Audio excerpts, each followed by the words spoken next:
March of 1997, 15 high school wrestlers were crowned state champions. A record number 7 returned this year to defend their titles. Now, after 2 days of grueling competition, 6 still remain in the hunt as they head into the final round of competition. At 112 pounds, we have Rocco Mansueto out of Section 9. At 119, his brother Philip Mansueto. 135, Jesse Jansen out of Section 11. At 140, Don Carlo Klaus out of Greece Olympia in Section 5. At 160 pounds, Carl Fraunhofer out of Salem in Section 2, and Dan Perry right here in Section 3 at 171 pounds. From the Onondaga County War Memorial, Time Warner Cable presents the 36th Annual New York State High School Wrestling Championships. Hello, wrestling fans. I'm Dale Drypolcher, and along with my wrestling partner, John Janak, this really could be called a Tournament of Champions. Besides the 6 men we've already mentioned who are returning champions, John, we've got 3 more who go from as far back as 1995. Fill us in about that. That's right, Dale. 95 champ C.J. McNaught from Section 2 will be there at 153. 1996 champ Greg Parker from Section 2 will be at 135. And from 1996 champ and runner-up Brendan Lehman from Section 4 will be there at 119. So we've got a whole host of champions. I don't think I can remember a year we've had so many returning champions and people who've been here before. So it should be an exciting night. We'll be right back with the first match right after this.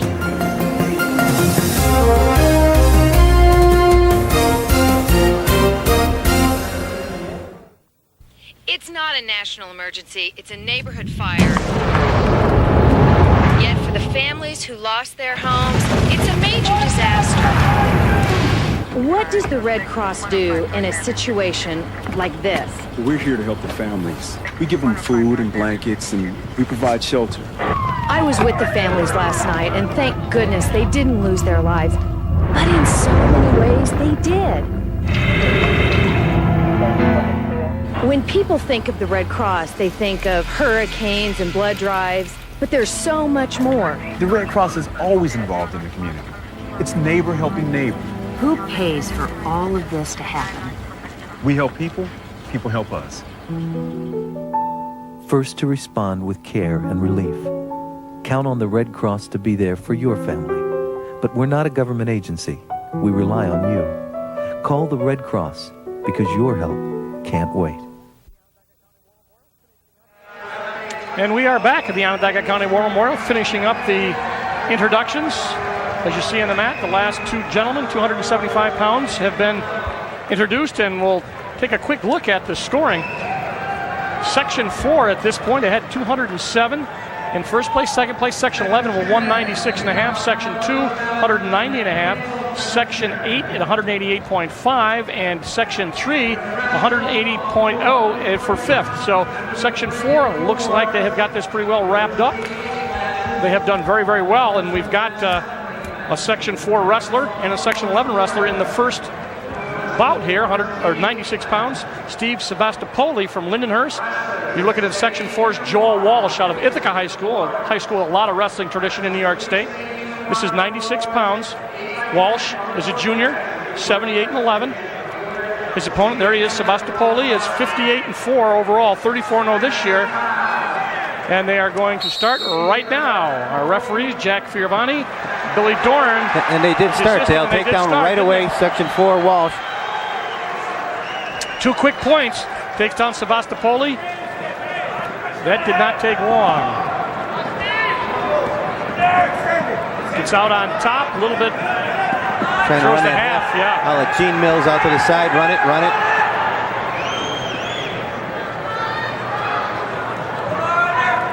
Walsh is a junior. Sebastopoli is only a sophomore. Usually at this weight class, 96 pounds, you run into that. Not a lot of upperclassmen able to maintain that kind of weight. So Walsh out early with a quick 2 points. A lot of flurry here. We've seen this happen before. Whether you still have it when the third period comes around remains to be seen. This has been a grueling competition. And if you look closely as these matches continue, you're going to see lots of scars, bloody noses, black eyes, and that's what the price you pay to get here to the finals oftentimes. Sebastopoli on the bottom, not able to do much at this point. As we're going to get a warning for stalling already on Sevastopoli from Lindenhurst High School. Yeah, unless wrestlers start standing up, Dale, right away, the officials want them to start moving, especially 96-pounders. They're usually like little mosquitoes out there just going at each other. But Sebastioli's just laying on the bottom. Of course, Walsh is not really doing much either. Of course, I was thinking maybe he'd let Walsh kind of work himself out. He's only down 2-0. See if his energy level is still there in the third period. Right now, you can see by the clock, we're down to about 25 seconds left in this first period. Jack Fioravani, the main official, Billy Dorn, is assistant. They keep a close eye on this. You see their legs come through every once in a while. Right now, Sevastopoli got a leg, but I don't think... he's going to be... The best he can do from there is probably a stalemate. Right, hold on and look for a stalemate. It looks like Walsh is trying to... He just got hit for stalling again. Yeah. It's 1 point. So it's going to be 3-0 as they stop the first period. So 3-0 in favor of Joel Walsh out of Ithaca. The junior, as you said, they hit him for stalling. Sebastopoli gave up 1. They defer. They start on their feet again. Let's see if Walsh can take him down as quickly as he did the last time. Sebastopoli shoots. He's a long drink of water for 96 pounds. He's got his head on the outside. He's got the single. He's got to have to change to a double or get his head on the inside and come up on his base. But he's stretched out right now. Walsh just doing all he can from getting taken down. But very close now. Sebastopoli improves his position. That should be very close to 2. He's almost got the Navy ride there. He's got an ankle. Scoops the leg. Still the... Walsh has the leg. There's just no control. Yep. And he may get the takedown here. This is great. Back and forth. Oh. He does get the 2 points, I think. Nothing. No, he's by the official. Right. Sebastioli has the leg, keeping control neutral. So there is neutral. There is no control, as you said, John Chaniak. So Walsh, after an exciting flurry, thought he was going to lose some points, gets a stalemate call, and they go back to the center. And Sebastopoli still down by 3, but he almost had Walsh in a little bit of trouble there. He shoots that long arms. And again, he's got the head down, Dale, and it's just it takes so much energy to come up again. Now he's got the double. There's the switch. That's what he should have done earlier. Yeah, he went to the double, trying to lock it up. But still, Walsh holding from behind, just grabbing anything he can to prevent from getting taken down. He's got the crotch. He's got the hand up through the crotch. And now he's got his hips leverage. way back, legs back. Yeah, now he's in control. And now the Sebastopoli gets his hand up inside and doesn't let Walsh do anything. Great bout here. Score 3-0 in favor of Walsh at this point from Section 4. Ithaca High School, we're getting another stalemate. Jack Fioravani wants to make sure they're working all the time. That energy level now, let's see, it's been up for the first period and almost all of the second. Yeah, these guys are so young and so light, I don't think they could get tired running a marathon. Time running out, down to 10 seconds now, Dale. Right. Nothing yet. 3-0 is the score. No points awarded as this period is going to come to an end right now. So Joel Walsh finds himself up by 3 and took a scab off his knee, so he's got a little blood on there, and they're going to attend to that on the inside of his knee. As we said, if you look at these guys, even the 96-pound guys, everybody's got something. A little ding here, a little nick there, and that's exactly what they're going to check right now. I want to remind you, the rights to this cablecast have been granted by the New York State Public High School Athletic Association, representing 778 senior high schools across the state and more than 500,000 boys and girls who participate annually in the New York State-sponsored athletic competitions. Any rebroadcast or republication of the programming without the permission of NYSPHSAA, New York State, is strictly prohibited. Got that out of the way, and they are still... Yes, it is, and I commend myself for doing that. Thought it was tough. I thought I'd have a little problem with that. But they're working on Joel Walsh right now. They're going to tape up that. What it was is there was a little bit of a scab on the inside there. And, of course, you know the rules about blood.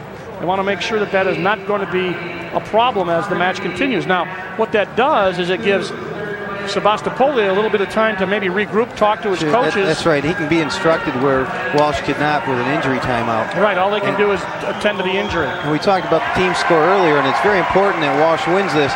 Section 4 has seven guys in the final. Section 11 has 6. Section 4 could win this outright easily if both teams could. It depends on what happens Well, right now, a lot of wins. Right now, Walsh is in a little bit of trouble again. Sebastopoli looks like he had him, but Walsh gets his head out and goes for the crotch and drives hard with the leg to try to bring himself around and get a better position. Sebastopoli looks like he's going to...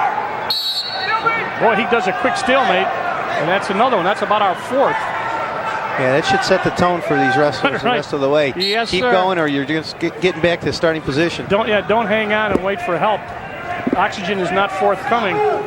Right now, it's the third period. As you can see, we're down to 1 minute and 20. The lead, 3-0. Joel Walsh out of Section 4 going head-to-head. Section 11. They warned red now for stalling. So there was a little surprise on Walsh's face, but he's not going for a pin. He's riding. Right. And the official noticed that, gave him a little time, and said, "Nope, you're not working for the pin, stalling." Well, he's got his work cut out for him. He's up by 3, but he has been warned for stalling. As you see, the time down to 1 minute, and I'm sure this official, Jack Fioravani, won't hesitate to call. Gets a little high, throws a leg. Very high. I think he's going to get reversed right here, Dale. Yep. Now he's given up 2. It's 3-2. Oh, lets him up 4-2. 4-2. Walsh is ahead as Sebastopoli let him up and figures he's got a better chance of going for the takedown and tying this up and going to OT. Nothing yet. He's going to have to improve his position. He's trying to step through, but Walsh, great counter. I think he's got a takedown here. He does, and back points. And back points. It's all over. All he's got to do is hang on. 20 seconds to go. Yep. He's got 3. Doesn't look like he's going to pin him, but he's got him tied up pretty good. You're going to let him get out of that and know that he's got 3 points. And that's going to go 6-5. Joel Walsh on a gutsy move because he got some back points. Sebastopoli, I give him credit, but he couldn't overcome, so it's 9-2. Walsh wins over Steve Sebastopoli, so Section 4 picks up their first win here at 96 pounds as Joel Walsh out of Ithaca High School wins, and here is a replay of that pin. Sebastopoli sitting underneath, and Walsh just chucks him to the side, has that headlock, and he's stuck. Yep. There's 2-point takedown and automatic 2-point back points, which will be 3. Ended up getting 3, that's right, out of the pinning combination, so he ended up with a 9-2 win. And we move on to 103 pounds. As you see them clearing out, 96 gives way to 103. And seems the officials, they're keeping this thing moving right along. The early stalemate calls, they are making sure that these guys are going to wrestle. 103 pounds, Brandon Quarella out of Whitney Point High School in Section 4 on the right, and Gerald Limongelli out of Massapequa High School in Section 8. This is 96 pounds. Quarella 30-2 this year, 91-28. He's a senior, as is Limongelli, who's 98-13. So it's 8 versus 4, 8 in the green, 4 in the orange. 103 pounds. Our officials, Gene Tracy. Dan DeSimone is the assistant. No points yet. Section 4 shoots. Quarella going to get 2 right there. Shoots a leg. He's on top, he's a little high.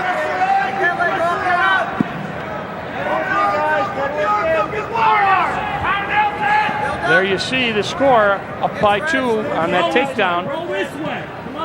Through the legs, trying to get the other one in. They go out of bounds. Looks like we're going to see a little leg work by Brandon Quarella out of Whitney Point. Yeah, both of these kids, similar build, long, lanky with the legs. At the short, squatty type you might have at the later weights. We haven't seen any of those in a few years. No, that's right. The legs come in all the time. Yep. And he does drop down on the leg. Quarella. Oh, there's one right there. Brings it 2-1. He shoots on Limongelli. He's got the single.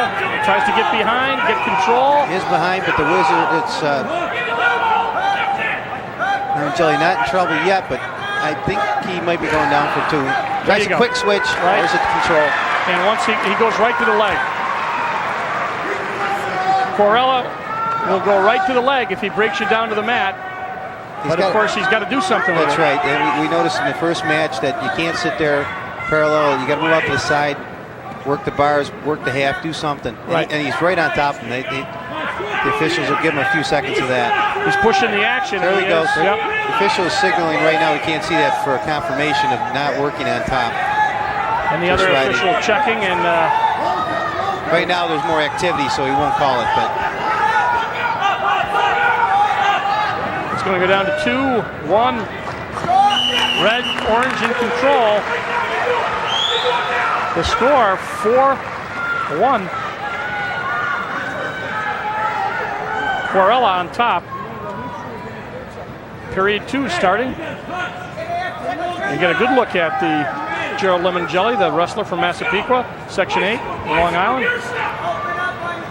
He had a little problem with his headgear. Lemongelli had a little problem with the headgear, went down over his eyes. He's got it straightened out. Gene Tracy gets him set, the official. We're starting second period. 4-1 the score. Section 4's Quarella on top.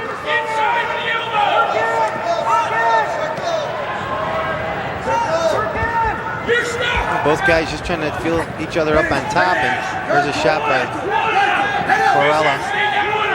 Half-hearted though, Dale. He doesn't follow through. He's just shot probably bored. Let's get in there. Let's do something here. Now he's changing to a double. See if he can suck him up.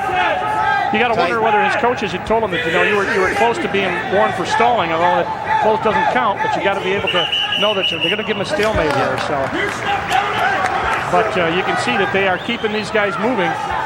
It's almost like they must have had a meeting and said, you know, in the past maybe we've let these guys take a little bit too much time out wrestling. The emphasis over the years has been to make the sport more attractive, and by doing that, there's more action. Right. And if you let somebody ride in a position for 20 seconds, and there's a takedown, nice almost. There's single. Lemongelli got the single leg. Even though Carrera's got the, he gave up on the Wizard. Ran through. He's going to get one. Now, right now, he still has control. Melangelli on top. They're going to go right out in front of us. No back points. Green is up, so that will be 4-3. I thought that Quarella had gotten out and gotten an escape, but he did not. He was close, but Lemongelli is back to within one. Yeah, I think that call could have went either way, but it was so fast. You got to make that judgment call, and he ended up being correct because he was still on the bottom. So the move up and then back down for Quarella. Lemongelli throws a half. Very surprising. Stood up. He was in great shape. No hand control. Could have got out pretty easily. Oh, he's coming around now. He's got a little better position on Lemongelli. He's running out of mat, though. Yep, you're right.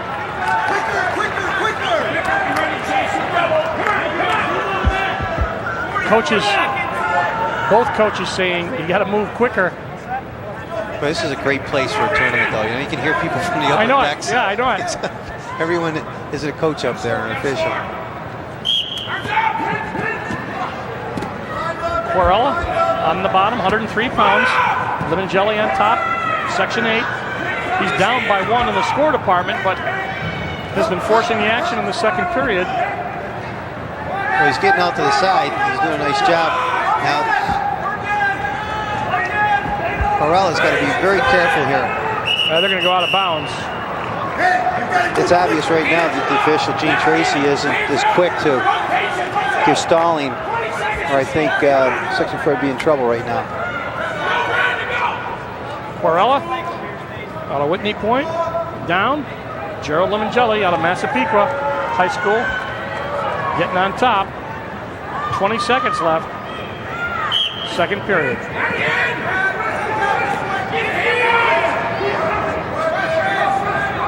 The man on top has to attempt to do some pinning. You cannot just ride. And they have been moving, and they just warned Red. They warned Quarella for stalling. We mentioned it before. This period's going to end, and they got a warning. So Quarella got the warning from the bottom. His coach tells him you got to be quicker. And he almost got it called in the first period when he was on top, and now he's on top again, I believe. Or are they going to be up? They're up. Okay. A little bit of word there from Gene Tracy, the official, to Quarella. Well, they've been doing that a lot this year. I've noticed that even in college, the officials are talking to the kids, not only warning them, but saying, look, I'm warning you, you got to pick up the action. Right. You know, it's just not coming out from the left side saying, hey, I didn't know it was coming. Right. shot by Corella, counter by Limongelli. It's inside again, but that head, it has to be inside or outside. He's getting caught underneath. Limongelli really working. He's got hand control. Now he's picking the leg. Ankle, yep. He also has the hand control underneath. There's the score. Corella's on top by 1, but he's in danger right here. Yeah, I know it's going to be a stalemate. But Corella in the orange from Section 4 appears to be losing the momentum a little bit, but Limongelli's not been able to put any points on him. But remember, the man right there, Brandon Corella, has been warned for stalling. Well, they're going to get a timeout. Injury time for Gerald Limongelli. I think it might have been his arm. So now, as you said, Brandon Corella is, you have to go over and talk to his coaches a little bit. And it doesn't take that long for Limongelli to head back to the circle. Been a good bout here. Both of them have been 96 and 103. A lot of action. Down to the end. Third period, you see the time.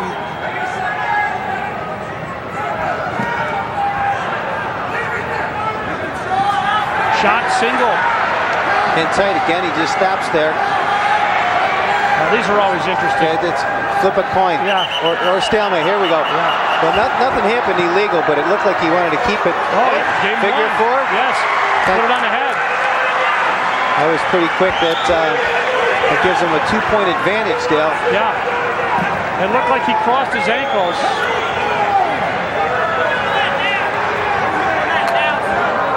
Let's see if it stays. It does. Limongelli went over to get a drink. So the coaches asked for a conference. They got it. It didn't change. It's 5-3 now. Limongelli down by 2. Maybe more. He gets his head out, too. He got it out. That's 7-3 now. Well, got the takedown, and now the call by the official is a moot point.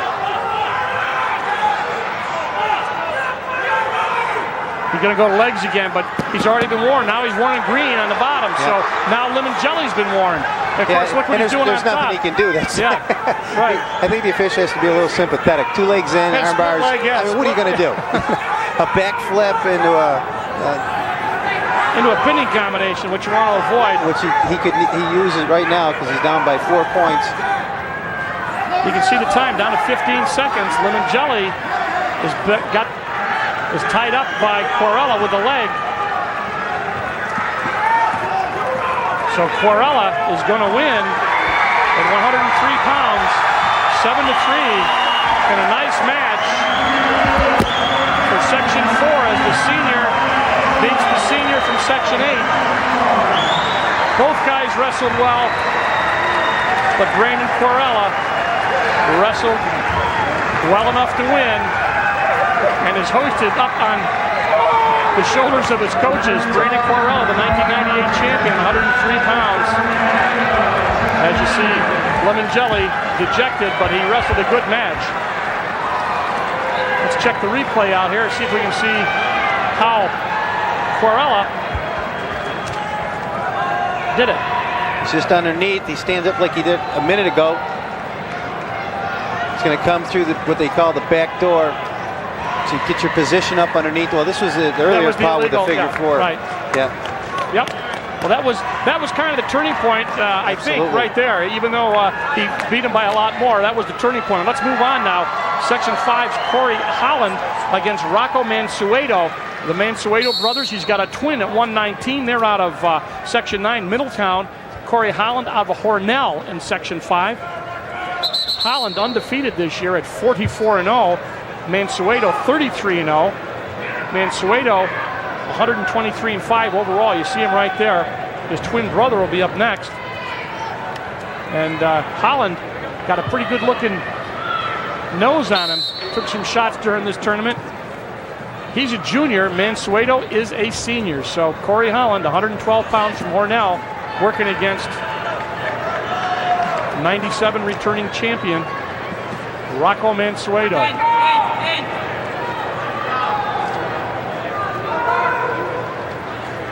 You know, it's tough when you make it this far. You got to wrestle a guy who's already been here and won. But Holland has got that job cut out for him. He's only a junior. It does make a big difference being the big dance for the high school wrestlers anyways. Right. One time, not some of them 2 and 3 times, and if you're fortunate, as we have one guy coming up from 7th and 8th grade being here. That's right. More confidence. We talked about in the open about people who were here in '95 and won, and then couldn't make it back until their senior year. So it's a grueling pace, and it really separates the toughest and the best. And right now, Corey Holland is up against the best, and Rocco Mansueto. Holland got a few more matches this year, maybe a few more tournaments. He's 44-0. Overall record 129-20. While Mansueto's only lost 5 in his entire career, 123-5. Stalling red, so Holland is warned early in the first period. Well, actually a minute and a half basically through the first period. Shot by Mansueto. And that's that experience. Mansueto being here knows he hasn't done much more, but he's done enough to impress the officials that Right. he's the aggressor. Right. Official, by the way, for this 112-pound match, Dave Warren. His assistant, Emerson Bauer. And they go out of bounds right in front of us. Keep in mind, Holland has been warned. The wrestler from Section 5. See him right there. And as I said, his nose in the introductions looked like he'd taken a few shots right on the bridge of his nose, and they are working on that and trying to cover it as they clean the mat. There's Rocco Mansueto. Twins. How would you like to have that in your lineup? Brother wrestles at 119. He's at 112. And one is just as good as the other. And they look like they're twins. I mean, they look just exactly alike. And it would be it'd be hard pressed to try to tell who's the better of the two. And by the way, they go to college. They go as a package deal, John. That's what they tell us. So if you're looking for a couple of good wrestlers, check out the Mansuetos. Right now, he's got a job ahead of him as there is no score in this first period. Do you need a scholarship for both of them, or? I don't know. Yeah, you get 2 for 1. I don't think so. So they will go at the end of the first period is scoreless. And you wonder if that Band-Aid bothered you at all there. It looks like it's up into his eyes. His eyes are swollen. His nose looks like it may have been broken at least at one point. Leading with his chin too many times through the tournament. But he did get banged up. And just looking at the introductions this year, that's one of the things that impressed me is the number of guys who this year especially seem to have a lot of, as we said, nicks and dings. Mansueto trying to work up. Holland trying to control him, and he does, brings him back to the mat. Tough right on top, keeping his weight real close. Right. Hand control. Just as you said that. Absolutely. He got rid of the hands, got the escape, so Mansueto up by 1. Single attempt, fireman backs out, Mansueto.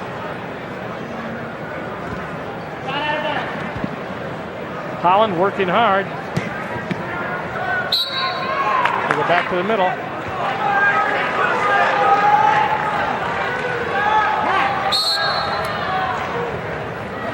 As we mentioned, the officials keeping this action moving.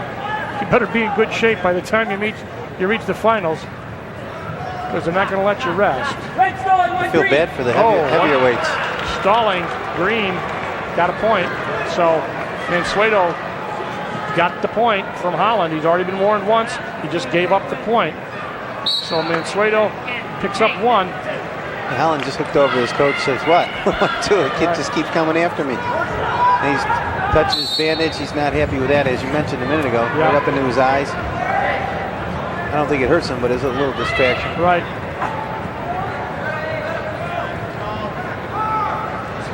Section 5 against Section 9. And he loses the Band-Aid. That's the score. Rocco Mansueto out of Middletown High School is up by 2 over Corey Holland.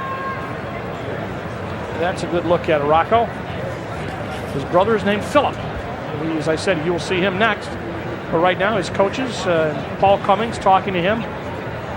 And right now, you're looking at Corey Holland as they fix that Band-Aid. He's got a couple of black eyes and a big bump on his nose, and they're trying to keep it from bleeding. And you get a look at it right there, right up into his eyes. Yeah, they cut it away a little bit. Yeah. I think the next step is to put a bandage right around his head. Right. Just wrap it tight, keep that bandage on.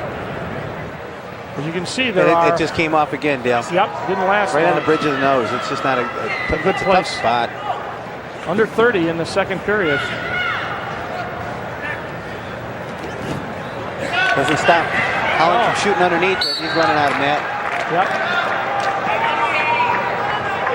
He's going to put it back on. Doctor probably cringe watching that, but shoot by Mansueto. Holland counters. And it has been an exciting but not a high-scoring match up to this point. Mansueto got an escape and a stalling point, and that's all he's got is 2, and Holland has not been able to pull any points on his opponent, but we've had a number of stops here as they fix the bandage on Corey Holland out of Hornell High School, undefeated this year. Coach saying, well, he's fixing his nose, snap him down. The only problem is that Mansueto is a tough opponent. And both guys are great on their feet. Yes, that's why they it's are. a low-scoring bout. Yeah, nobody makes the big mistake. Nobody's getting thrown for 5, and that's what do you do now? They just left it off. Who's the fight doctor? Is it Angelo Dundee? Freddie Pacheco. Get him in here. Stop the bleeding. Okay, they get set. Third period starts. Mansueto gets on, and he's riding Corey Holland. He's got a one-on-one. Tried to go through the crotch, but Holland broke that. Fighting for hand control. He's out. He's got 1, 2-1.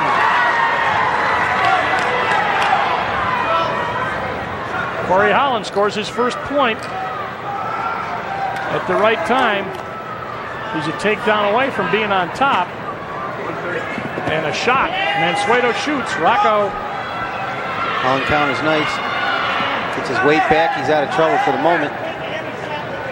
Both these guys are good wrestlers. They impress me. Here you're talking about a guy who's already won the states and is a returning champion. This Corey Holland has given him all he can handle. It's been a great 112-pound match.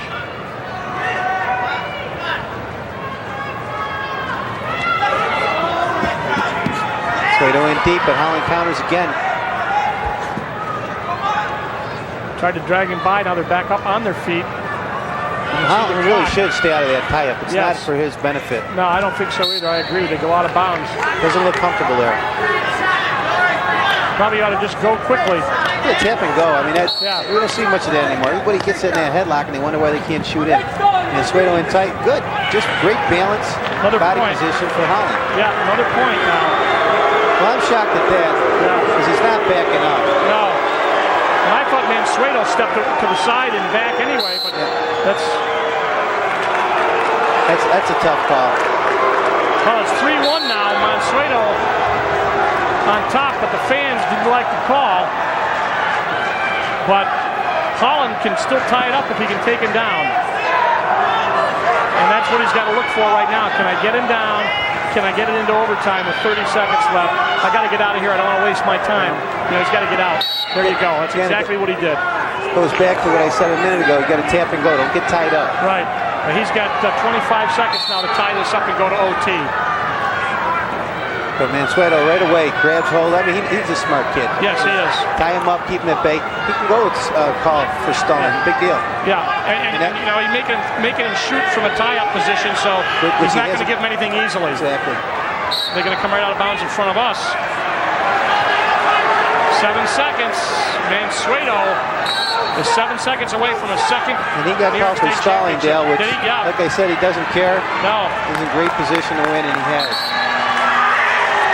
So Rocco Mansueto is going to repeat as champion at 112 pounds as he defeats Corey Holland from Section 5 by the score of 3-1. But it was not an easy match by any means, and Mansueto earned it. And the crowd certainly appreciated the effort by Corey Holland from Cornell High School. But Rocco Mansueto does it again. He's got a double as he wins his second state championship. Next match, I promise you we'd have another one. Philip Mansueto, 119 pounds, obviously from Middletown, Section 9, and he will be going against Brandon Lehman out of Ithaca High School in Section 4. There's a couple of records for you, 41-0 and 36-1. These guys are having career years. It's yes. incredible. You know, they get here like in 7th and 8th grade, some of these guys we talk about, and the number of wins keeps going up. It's incredible.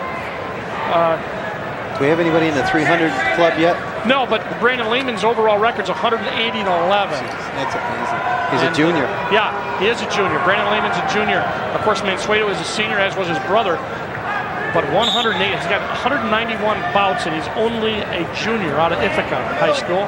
And he's a long drink walk. He's a little taller than Mansueto. You can see right there. Again, both wrestlers going to the tie-up position. Well, they're not letting one over. They're not letting you make up too much time to make up your mind about what you want to do. They are making him wrestle. He's got a considerable height advantage, Brandon Lehman. He was a 96 state champ at 105. He was second last year at 112, so he has been around, Brandon Lehman.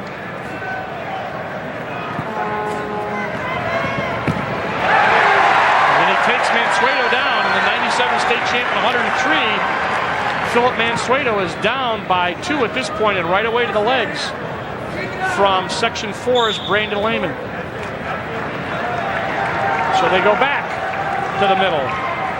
So you've got a guy who was a state champ in 96 in Lehman. You got a guy who was a state champ in 97 in Mansueto. We talked about the kind of the cavalcade of stars here. Just a lot of people who are winning early and coming back and defending their titles, and in some cases trying to win them in a different weight. Yeah, it's tough to repeat, get back to the finals. Some years we don't have that. This year we're fortunate, like you mentioned earlier, the champions here. It's great to see. Yep. But it's a tough uphill battle. We had 2 in the same weight class. Sit out by Mansueto, countered by Lehman. Lehman's going to take him right up and bring him down.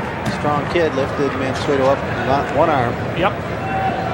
And lanky, and likes to use the legs. You can see right in front of him, he's got the right leg in. Well, he got sloppy there. Oh, he did, you're right. He did, he's going to give up 1 if he doesn't watch it. Possibly 2. I don't know how the call's going to go, but the official is still showing Lehman is in control, even though it doesn't look that way. Lehman got his leg. It's going to give him 1 point. That's a good call. That was a good call.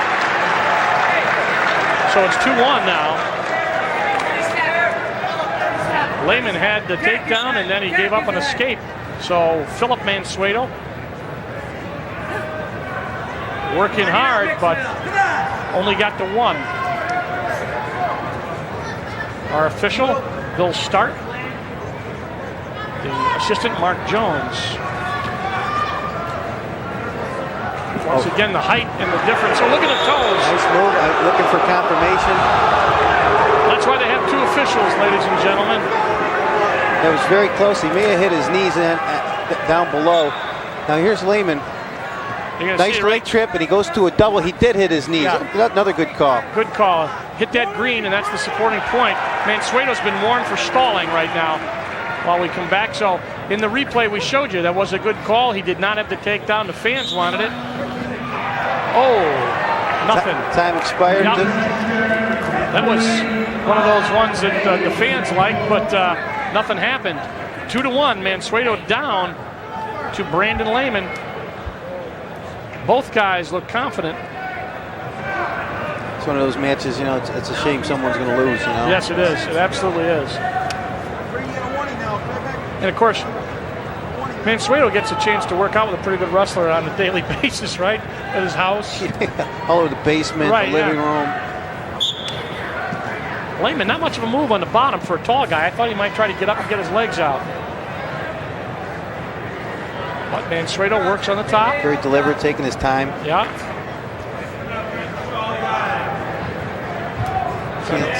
Work his way up with the hand control. Yeah.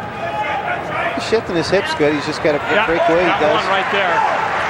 3-1. Lehman on top. Mansueto almost caught him, kind of looking, but Lehman fought him off, and they're back up in the takedown position. 3-1 score. 1:20 left, second period. A lot of Lehman time. going upper body. Yeah. Very close to a takedown. think they're going to give it to him. Fans rooting for Section 4 at this point. The official Bill Stark not getting many fans from Section 11 right now. Well, one of the things that Section 9, I'm sorry. Section 4 right down the road here, Binghamton area, and a lot of people here. I'm not sure so many came up from Section 9, but at any rate, Brandon Lehman is going to get a point. 4-1 as Mansueto. That's the second stalling point, right? Yes, it is. So they go to the edge of the mat. They're out. 4-1 the score. Lehman on top. Straight shot, Brandon, straight shot. Lehman shoots. He's a long, tall guy.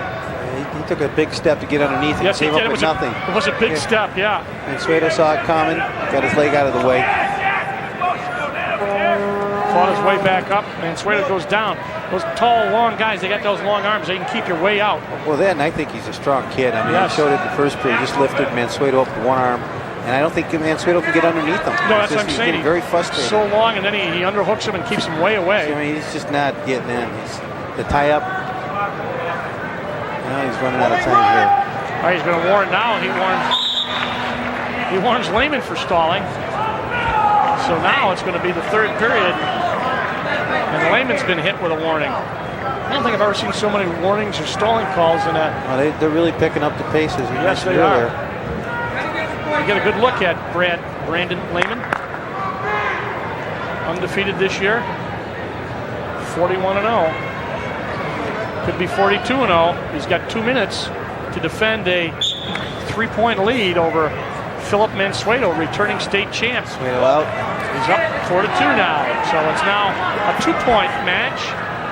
Again, he shoots him. His arms were out wide. Yeah. And Lehman just picked them up. Problem is these guys are not going to be able to dance here because they've both been hit with stalling. Yeah. And Lehman's going to have to... Well, the headlock by Mansueto. But again, if he gets anything, it's going to be out of bounds. Yeah. Lehman, see that? He's just too strong. Yeah.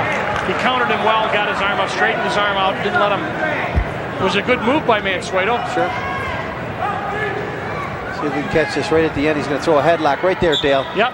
But the strength, the big move. Lehman just couldn't. He didn't go up to his back.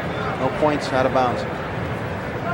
Back 4-2 is the score. Lehman on top of returning state champ Philip Mansueto. Lehman, as we said, was the champ at 96 at 105.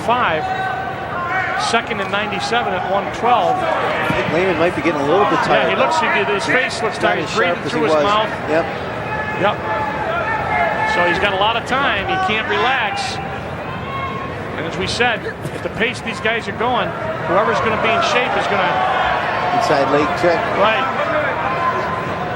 Now this looks like the old Greco stuff here. Somebody's going down. I think the official could call both guys right now. Yeah, Lehman taking his time getting back to the circle. And Mansueto can't do that. He's got to go after him. Right. Down to 40 seconds. Double underhook. Yep. I doubt he's going to do anything with it, but he might try a trick. They might stalemate him here in a minute. Nope. The other thing is he has to work at it, too. He may get hit for stalling. Yep. Mansueto shoots. Counter. 20 seconds left. Yeah. Lehman knows how... Oh, he tried the underhook. There he is. He's got a drag. He's behind him. He can stay in bounds. They're both up. 12 seconds left. Mansueto's got 12 seconds to put this in overtime. Lehman starts the injury time. No. Oh, Lehman said, no, never mind. I won't take an injury time. So he's going to put his head gear back on. 12 seconds. Exciting. Every one of these has been exciting. 119 pounds, 2 points away from overtime. Got in. And he'll just let him more. He'll give him another point. Sure. Unless he can drag him right here, but he's running out of time, Dale. Yeah. Yeah, that's going to do it. So Brandon Lehman, a little bit of redemption, a 96 state champ, comes back and defeats Philip Mansueto at 119 pounds. Mansueto, the returning champ at 103, loses, and Brandon Lehman from Section 4 pulls it off. And we'll be right back with more wrestling right after this.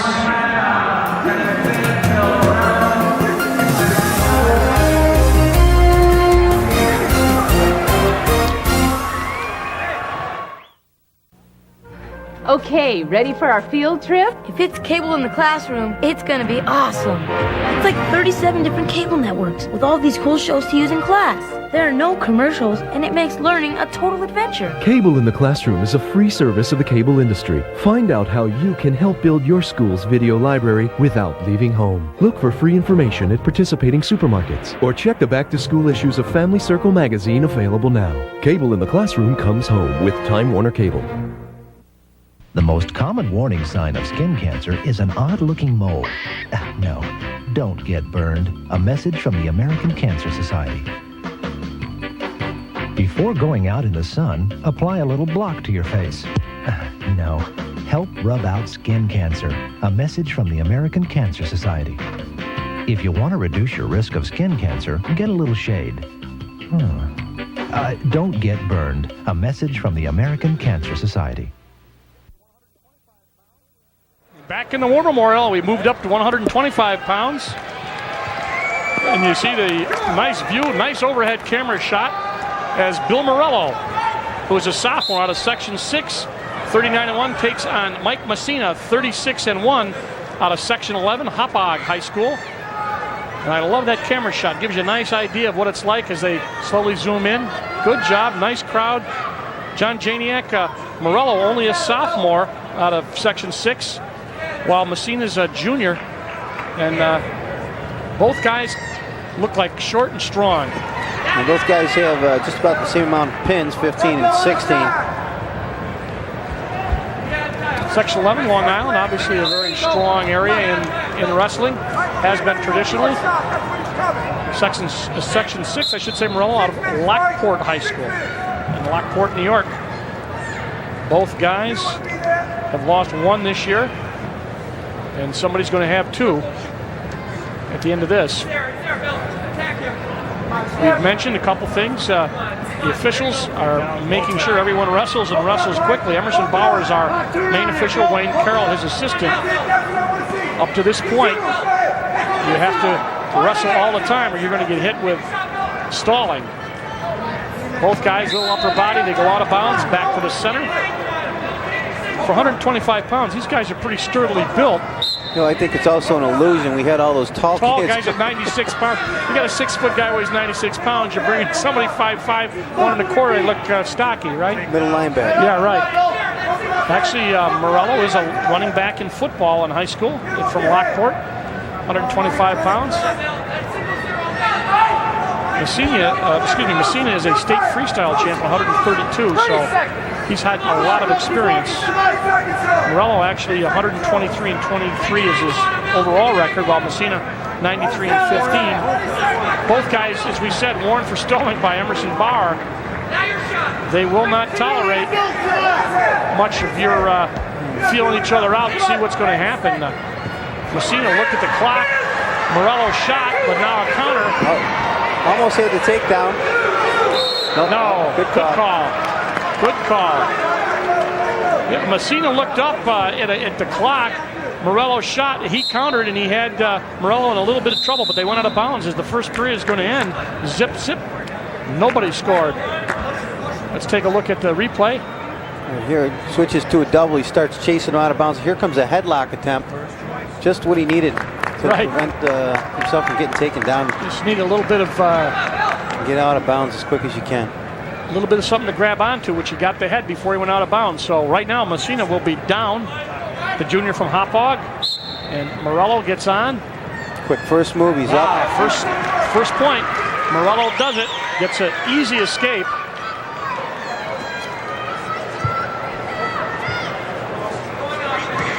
Right up in front of us, so they'll be on their feet. 1 zip in favor of Messina. And Messina with a nice shot in there for that dump. He goes up to that move again, changes to a double, but he can't get his weight underneath to get the takedown. You see Morello just ripped his arm right. He had his knee, and he just ripped his arm right off. Tough kid. Yep. Good match so far, 1-0.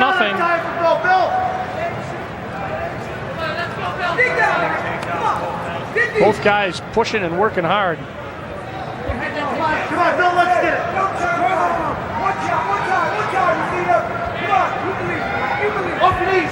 Messina from Section 11 with his back to you.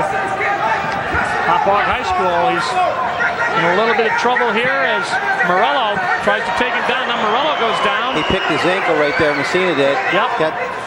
And they're back up. Trouble. A lot of work and nobody got anything. Just when you thought Morello was going to take Messina down, last second just picks the ankle, starts over. Messina's got those dings I was talking about. He's got a nice slash on his face. He's just a real tough kid, and they have done battle since this started with 38 seconds left.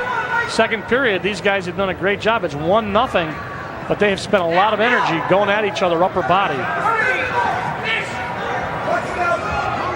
Boy, two guys, same style. Exactly. I was just going to say that. Great counter. It almost looks like this is choreographed. Right. One shoots, one counters. One shoots. All right, first warning. Messina, no, got one. So at 1 point, it's 1-1. Who's that? Morello got the point, correct? Yes, Morello got the point, yeah. Messina in deep. He's had problems 3 times finishing this move, and he has 5 seconds to get the takedown. And Morello doing a great job of staying out of trouble, and he's going to stay out. There's going to be nothing. It's 1-1 as they hit Messina with a stall.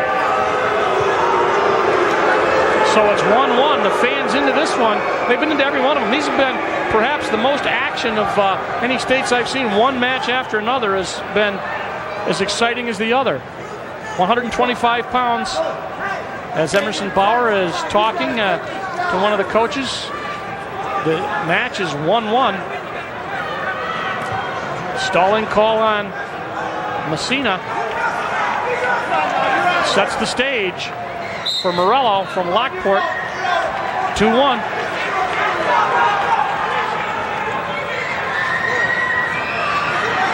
Well, this is just great. A lot of action. 2-1 the score.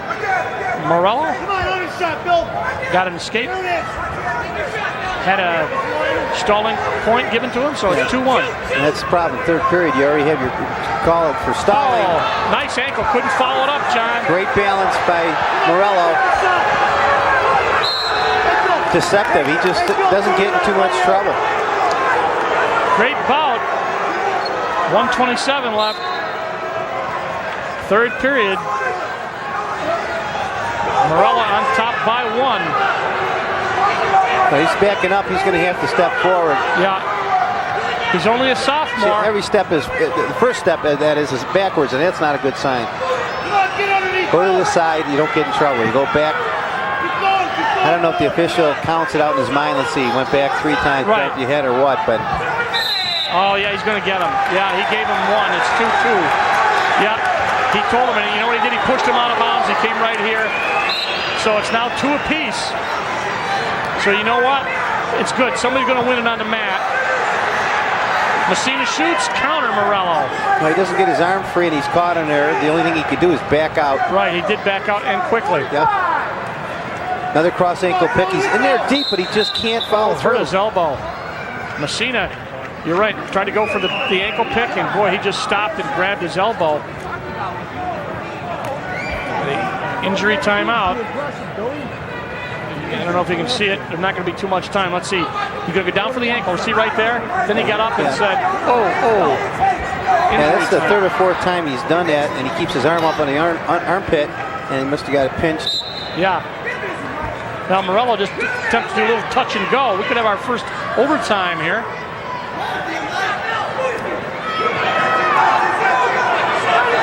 Messina and Morello. What do we got? Didn't see what happened there, but he's holding his wrist or his thumb. Oh, Morello's hurt. Yeah, that doesn't look good. Doesn't look good.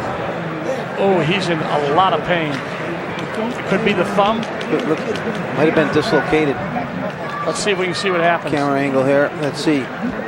Hand goes up there. It's up near his head. Oh, that's it. He caught it. Caught it in his uniform. Yeah. He dislocated it. That's exactly what happened. Self-inflicted, though. Bill Morello out of Lockport, only a sophomore. Looks like he might have dislocated his thumb. at least he injured it. They are going to taping the wrist. Tape it up. Yeah. It is 2-2. And Messina from Hauppauge taking his time as Morello comes back. What a gutsy performance by this kid.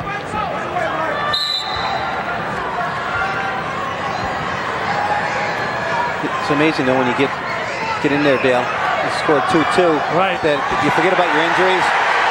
Two quick ones by Messina. And then another quick one. Messina looked up at the clock and almost got taken down by Morello. 4-3. Messina's on top. And now he's hurt. 6 seconds left. This has been unbelievable. Now it looked like the same thing. Messina went down, grabbed his hand. Bill Morello is going to watch his opponent as he goes out for a second. There's a tie-up right here. Yeah. Both under and overhooks. You're going to get in trouble every once in a while doing that. Looks like a little concussion there on his hand. All right, we got to get back to live action. Here we are. Messina's going to win. Mike Messina, 4-3, defeats Bill Morello. Great bout, 125 pounds. You couldn't ask for anything more. Morello left nothing on the mat, I'll tell you that. And Mike Messina did what he had to do. Great job by Mike Messina. Both guys injured. And Mike Messina prevailed at 4-3 over Bill Morello out of Lockport. There he is, Mike Messina out of Hauppauge High School. Great match. How you doing? 130 pounds. We're moving up now. Packy Burke from Section 3 out of Cooperstown High School. Jay Bedell, his opponent, out of Section 11, Hampton Bays High School. Packy Burke, a senior, 97, runner-up at 119 pounds. Bedell, a senior, 106 and 18. Now, Packy Burke, I think, runner-up last year, I think he feels like he's got to prove something. I don't think he wants to get sloppy or overconfident. Taken down right away, gives up 2. Bedell from Section 11 gets 2 quick takedown points. Packy Burke. He'd like to go out a winner. This is the last chance here. He had a tough final in the Section 3. I forget the kid's name, but the kid from Mexico, he beat him 14-13, I believe. So he's glad to be here. And hopefully he can overcome this 2-point deficit.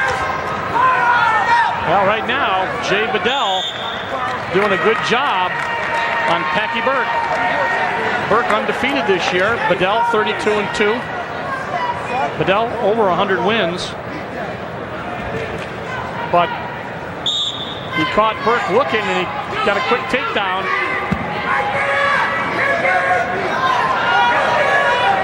Burke a little bit of trouble. Burke should bail out of that in a hurry. Yeah, it's not going to work. Stand up. Of course, you want to get your hands free too.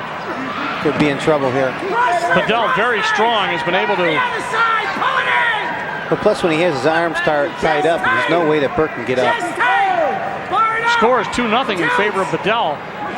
But he has dominated the action this first minute and 15 seconds. And does a nice job with that 2-on-1. He steps out to the side, brings his knee up front, and brings Burke over the top. But he doesn't seem to have control here.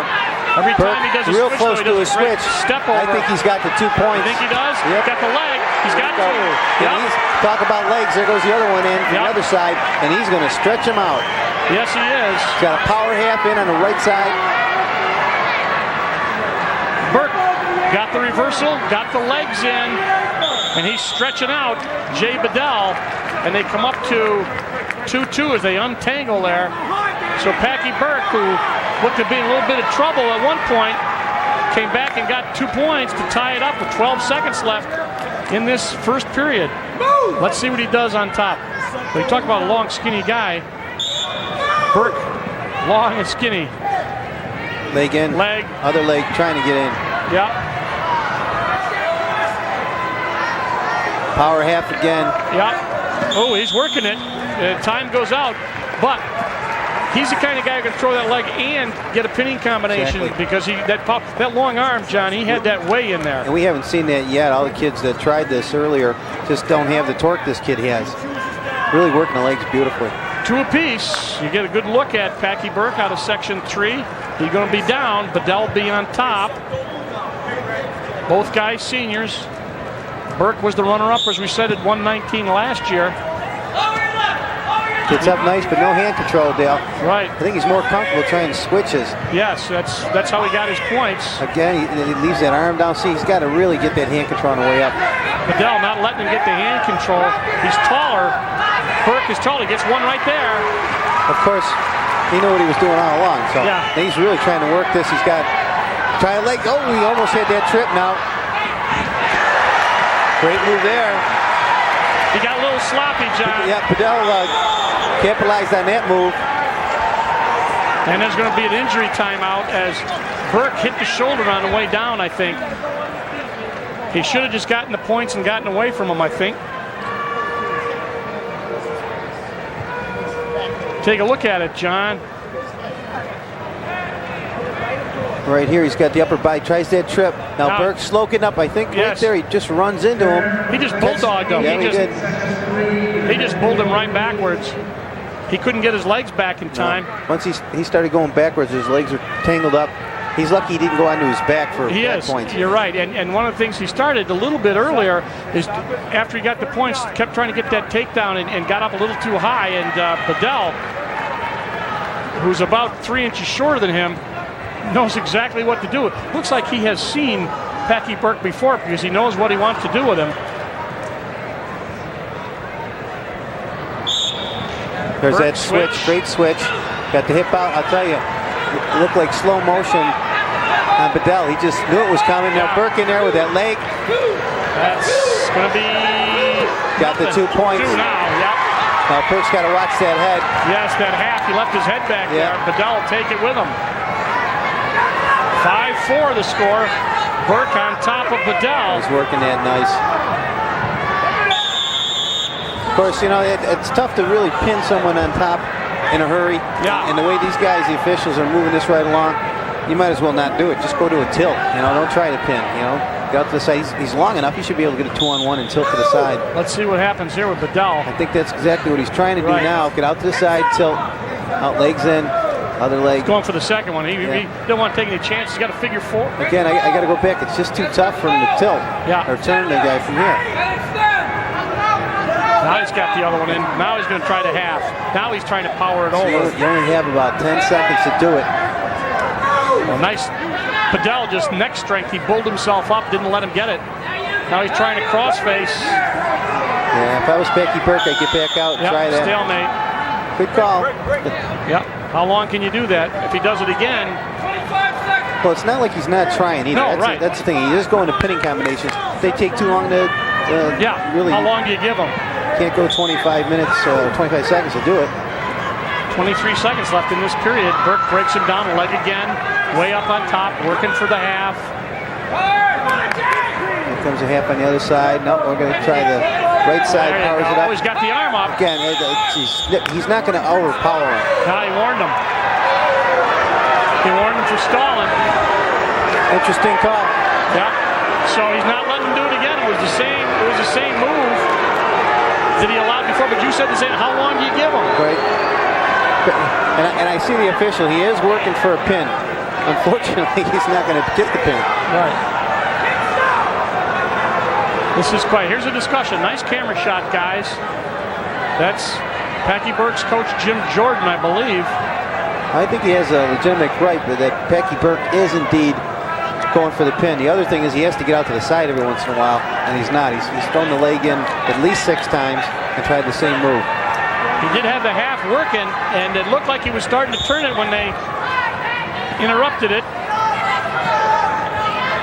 He's got the leg in again, but this is going to go for nothing as the second period is going to end, and 5-4 is the score. Burke from Section 3 on top of Bedell from Section 11 by 1. 5-4 has been a great match, and they're on their feet. Now, I think Burke's got to watch himself. The height advantage you can see is evident, but Bedell is been very good. Let's see what we got. I think he's much more confident on his feet. I think that first period takedown was more of a fluke. I was surprised anyways. I don't know. I'm not saying that Bedell's not good on his feet. Right. Now, of course, his coach, look at him wrap up there. Looked like Bedell had it. Nothing but legs here. Just legs and elbows. Amazing. And this is where he's his comfort zone, right in here, throwing a leg. Right. He's got a lot of time. He's going to try to get two. He's got to get that head out, the arm out. He's got the arm out. He's got the leg in. But I don't know if he can throw a cradle or not. If he can, he get the 2 points. He's going to have to do that, or he's going to end in a stalemate. Right. And you only have a few more seconds before it happens. We're going to call it. There we go. He's cranking up now. If he can take him over his head, he's going to not only get the takedown, but back points. I think the stalemate's coming. Oh, 2 points. There we go. Yeah. He's got the takedown. So it's now 7-4. Burke's in charge. And he's trying to elevate the leg. You know, the position hasn't changed, but he did change a little bit of the way he was torquing. Now he lost the leg, Oh, he's good on top, though, the legs. He really is. Bedell trying to grab the waist, whip him back down, step over. To split his legs. Now here's a great shot right there, super. No points. No back and forth, and almost a reversal. No points. 30 seconds left. Bedell trying to reverse him here, but he's got his arm underneath. He can't come underneath and get control. Burke on top, and in the score department, and he's the guy that's with the see that hand right there, Dale? If he can get it through, he's got 2 points.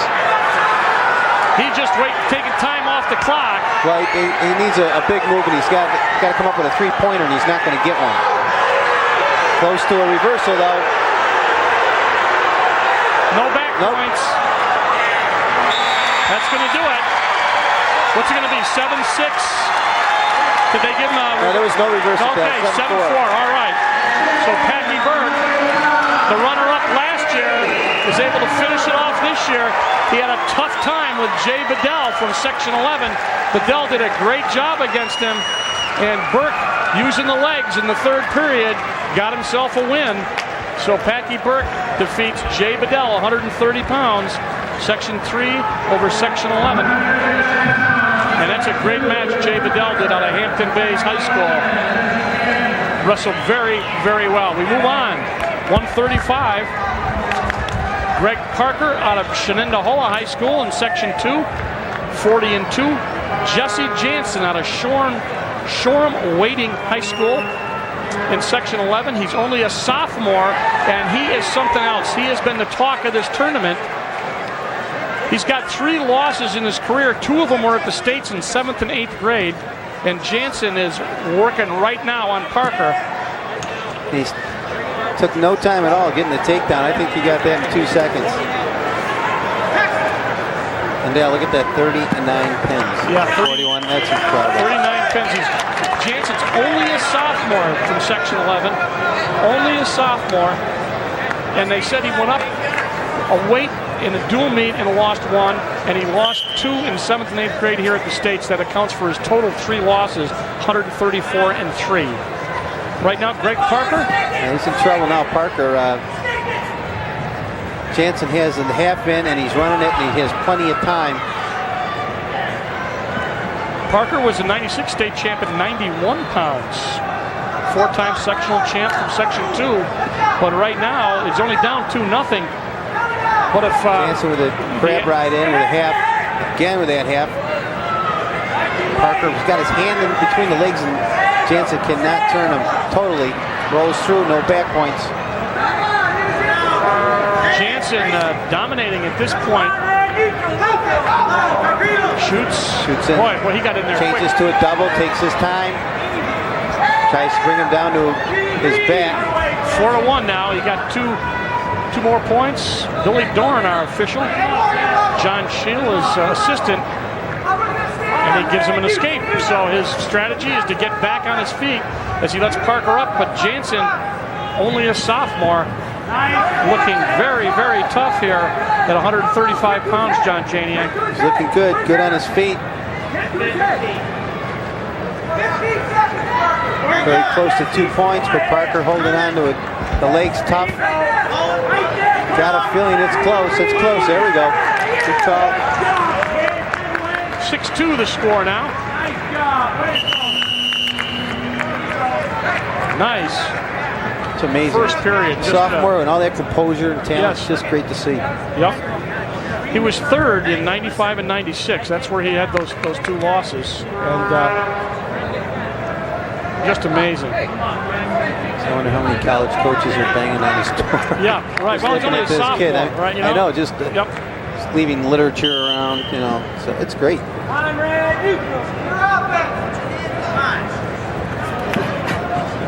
Parker, kid, 42 this year. He's not shabby, but he's up against a very slick wrestler in Jesse Jansen. 8-3.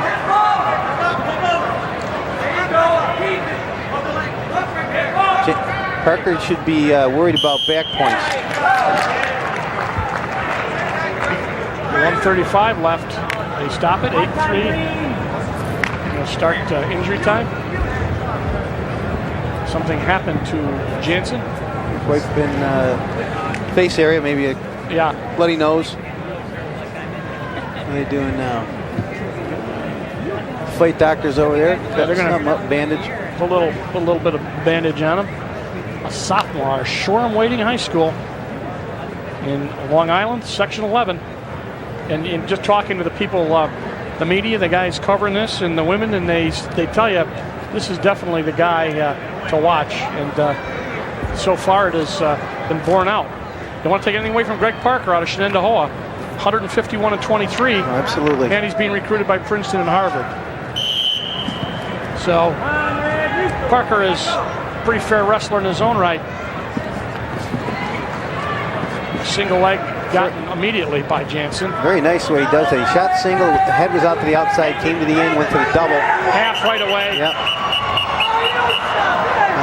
I think his nose cap came off there. Yeah. Yep. It came out when he did the takedown, so that was a good call. The coach is a little upset because he had the half in, but blood's blood, and it was starting to flow. Billy Doran knows the rules, and he implements it. Yes, he does. From my high school in North Syracuse, that's a right. little bit younger. One of your old wrestling buddies, Billy Doran. We see him every year here at the States in some capacity. This year he's officiating. Did you get a good look at Greg Parker? He also called me for stalling in a tournament at Syracuse. I don't believe that. My buddy. You stalled. Well, rumor had it, and he just thought he'd call it. I'll tell you one thing. If I've never seen him hit a record for stalling, would be this year in the States. In other words, this is incredible. They're keeping things moving. And it's not over yet. No, and it's been, you know what, I think it has picked the pace up considerably. Used to be people would sit down and maybe take their time and do a little bit of feeling out, but they don't let them do it. They're keeping it moving, so I think they're doing a good job. Yeah, like I said, I feel bad for the heavyweights because we know they're slow. Yeah, that's right. All right, Parker down by 6 to Jansen. And Jansen right back, doing what he normally does. Takes him up, brings him down, gets 2. 12-5. Parker back. Parker may get some points. I think it's a leg. He's real close. He's got it in. Good now job. He goes to the half, far side. 12-7. Greg Parker fighting back. A leg man. Seen a lot of legs so far this year, John. Yeah, it's a comeback, and switches are bountiful too. Yeah. Things of the past. I mean, we just never see many of these cradles back in the 70s and 80s. Almost like style has changed a bit. The hula hoop will come out next. I mean, these things just they come and go. So Parker up to just down by 5. Jansen switch, re-switch by Parker, and another switch. Jansen's going to get 2 here. He's going to get 2 and maybe some more. He's got Parker in a little bit of trouble here. Can't see the angle on the other side, but he's got the leg lock on the reverse cradle, right? Yeah, he's going to get Billy Doran says no, didn't break the plane yet. But he's got a 14-7 lead at this point. Now he's going to break it. Oh. And he came through. He only got him. He's got 2 points now. Not totally out of trouble yet, but no, a lot of time. Greg Parker fights out. He gets 2 back points, does Jansen. Brings it to 16-7 as the second period ends. You know, you look at Parker. I'm watching Parker. I mean, everybody knows about this kid Jansen. I mean, but this kid Parker just keeps going out and doing what he can do. And I mean, he scored 7 points on him. It's got to be, you know, it's got to be impressive for him to. He's only a junior, so Parker's certainly a. Yeah, he'll be back. Yeah, maybe at a different weight. Hopefully. Yeah, right. Mr. Jansen, what weight class are you going? That's right. Okay, I'm going up one.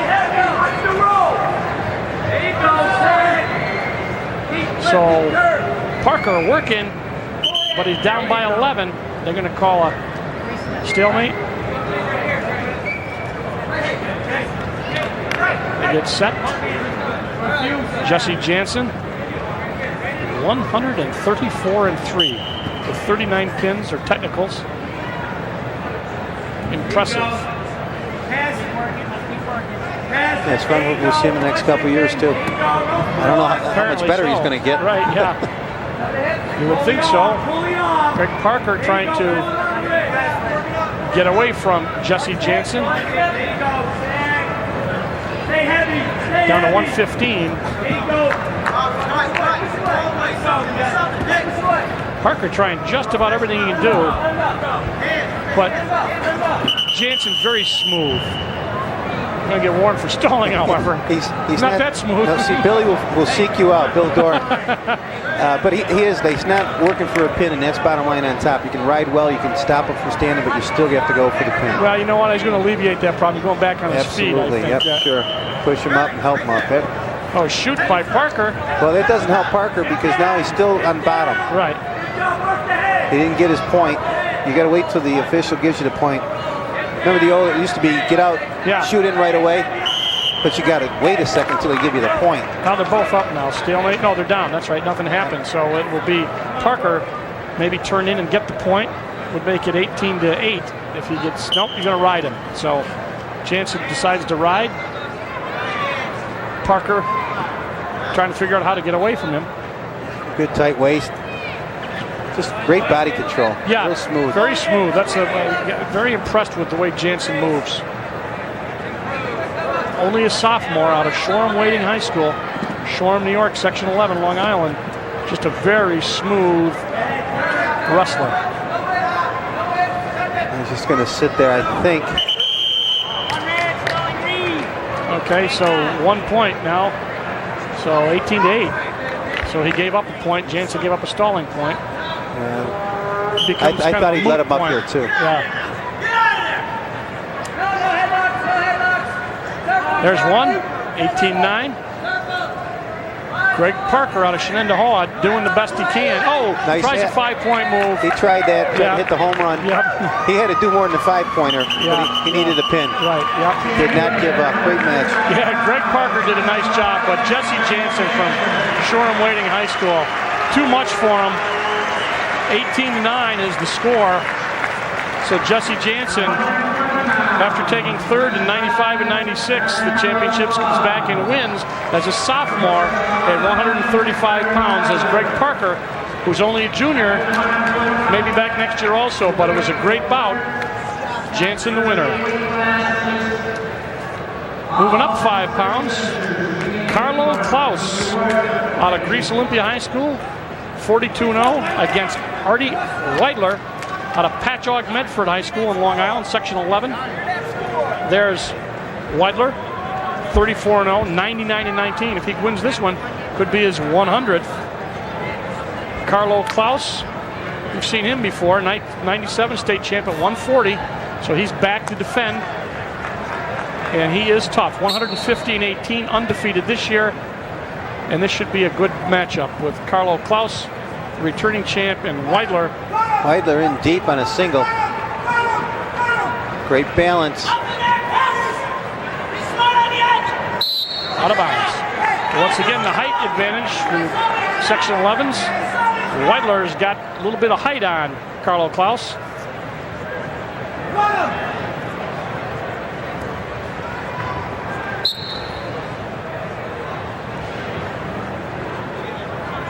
Now, these guys look, they want to kind of check things out. I'm not sure how long that's going to last. Our officials, you know. They have not been watching closely. Yeah. Dan DeSimone and Bill Stark are our officials. They tie up.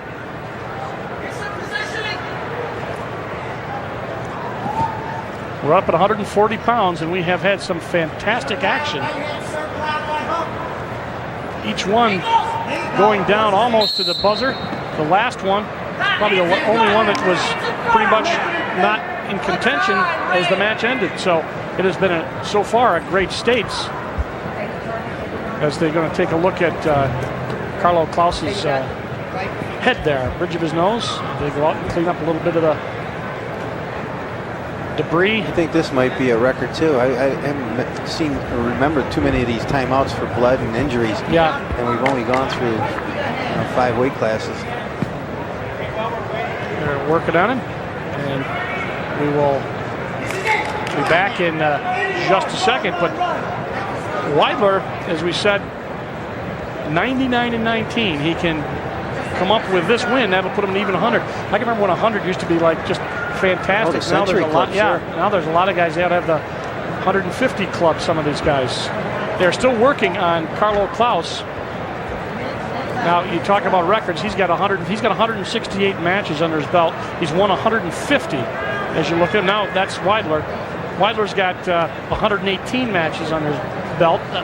Just a lot of wrestling, and as you said, we got 7th and 8th graders making it to this big show. So we're back, however, and Carlo Klaus had his eye patched up, his nose patched up. And once again, they're going to be on their feet.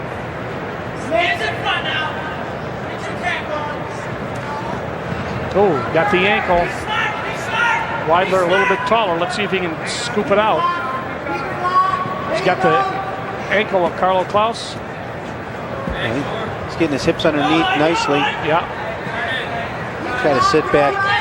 This is this stalemate. This is a tailor-made too. stalemate position, isn't it? If he grabs his ankle, yeah. You're getting pretty good at calling those. Give me a striped shirt. Yep. We can do that. I don't want the grief these guys get. Every time you blow the whistle, you're right 50% of the time. Right. We're right all the time. Yes, so. we are. Weidler shooting, got the ankle of Carlo Klaus, and we're back to stalemate number 2 if you're keeping score at home.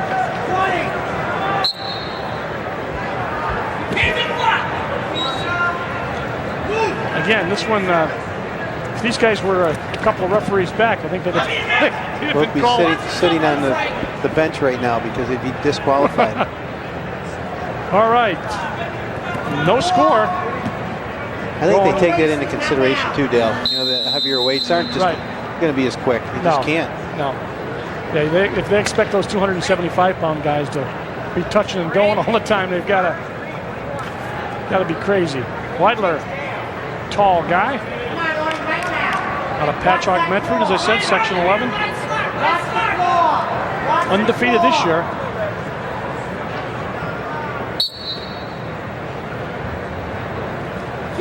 No move off the bottom. Not much. First move.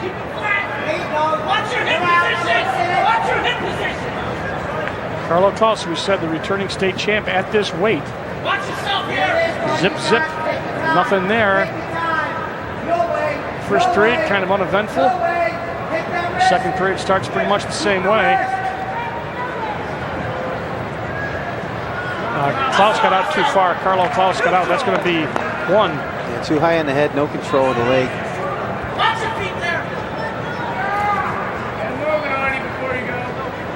Coaches working as hard as their kids. This is the first real tactical match I think we've had in terms of shoot. This is a classic case, Dale, of not making the big move and big mistake. Not making the mistake. And I don't want to give up too. I may not get to, but that's okay. At least I'm not going to be out of it in the second period, right?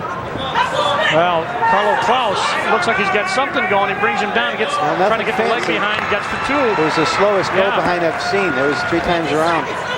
Oh, looks. The short guy throws the leg. As the leg in. Carlo Klaus on top by 2. Throws the leg. Excuse me, on top by 1. 2-1. Weidler's stretched out good, but yeah, he does. Again, he's got to work for the pin more aggressively. Not going to let him just ride like that.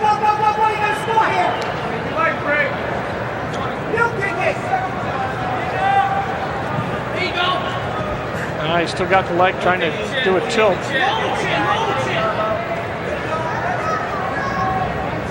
We're down to 8 seconds. I think both guys going to feel we're going to go out of this period right the way we entered. 2-1 the score. Carlo Klaus, returning champ, up by 1. He's going to try his luck on bottom. See what his first move is. Marty Weidler from section 11 with his back to you. Down by 1 and on top, position-wise. Okay, that's it. 3-1. That's another point.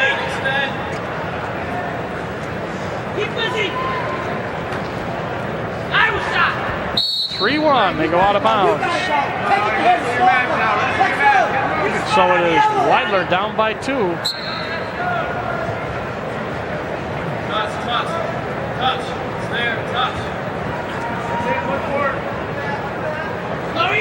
This has not been the most exciting match. As you mentioned, tactfully done. You know, these guys are just not wanting to make the big mistake, and it does look like the pace is slowed too. Right. Carlo Klaus does, however, throw Weidler towards one of our cameras. Weidler taking his time getting up. Oh, he's down for a little bit here. I think he hurt his knee. And the official had words with Carlo Klaus that don't do that. It wasn't necessary. Let's see how far they are. So Weidler is pushing him. Yeah. He gave him a little shot in the knee. Well, it was his own body momentum, and he just kind of turned sideways and escorted him off the mat. But he's got a 2-point advantage. Weidler down by 1. But they're going to work on his knee, and I'm sure he's all right. He seems to be okay. Doesn't look to be in any pain. Good look at Weidler. Need a little timeout, a little oxygen and water. Yeah, they're checking that knee and make sure that it's all right. You always like to compare it to the other. Make sure that it looks the same. It's not your knee. That's right. All right, Weidler back. 118 left in this match, 140 pounds. The returning champ is up by 2. Carlo Klaus out of Greece Olympia in section 5.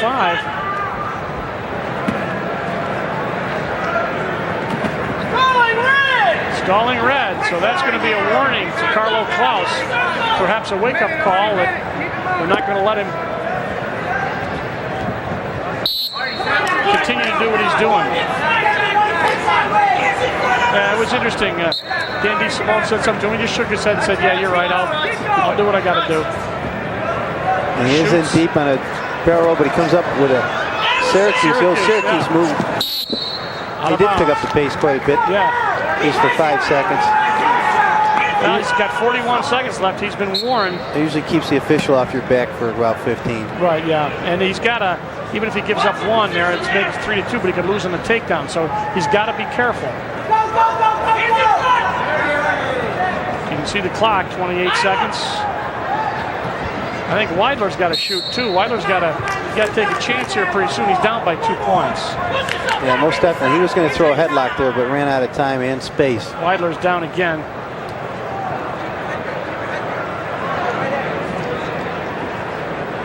And look at that knee again. Something perhaps a little loose in there, but Marty Weidler is going to have to do a 2-point takedown here if he wants to get into overtime. He's down by 2, 3-1, 23 seconds. Let's see if we might be able to see what happened as the trainer checks his knee. They start out of bounds. Carlo Klaus. Overhook, underhook. Yeah. No, just a kind of a strike, kind of came down on it wrong apparently. Weidler's back. Okay, that's 23 seconds left for Weidler. 3-1. Weidler gets 2. We go to overtime. He shoots. Carlos Klaus set behind. He's going to get the 2. He does. Right there. Yeah. 5-1. Oh, tries a little desperation move there. That's going to do it. Artie Weidler tried it. It isn't going to work. A nice attempt by Weidler in a kind of a tactical match. Don Carlo Klaus out of Greece Olympia is going to repeat as the state champion in 140 pounds as he defeated Artie Weidler out of Section 11 in Patchogue Medford High School. So there's your champion, Don Carlo Klaus. And he does repeat as New York State champion. All right, we'll be right back after our halftime, with our halftime feature, I should say, and special guest State Wrestling Chairman Reed Hawk. And we'll be back right after this.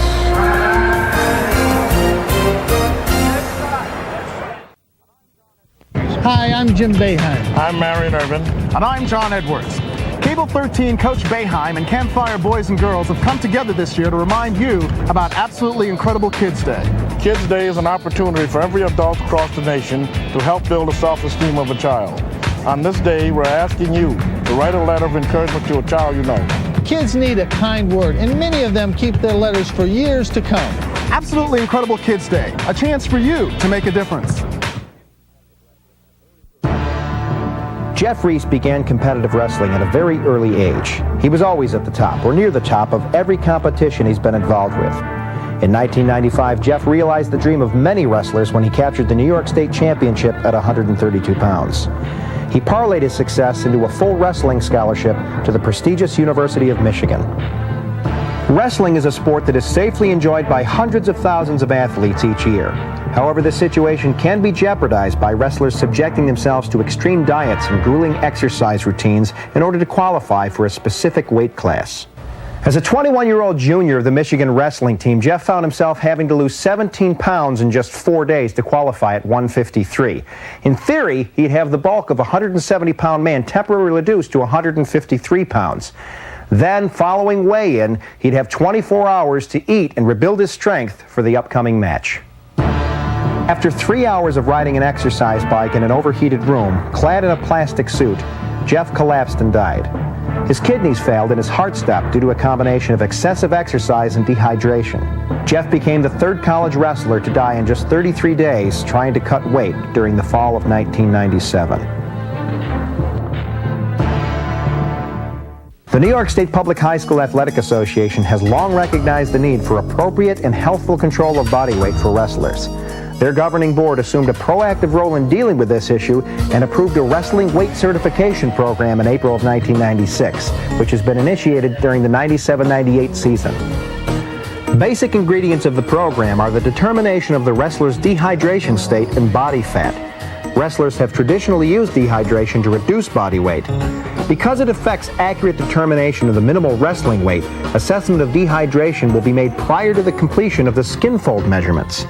Skin fold measurements using the Lohmann equation as adopted by the state of Wisconsin will be utilized to determine each wrestler's body fat percentage.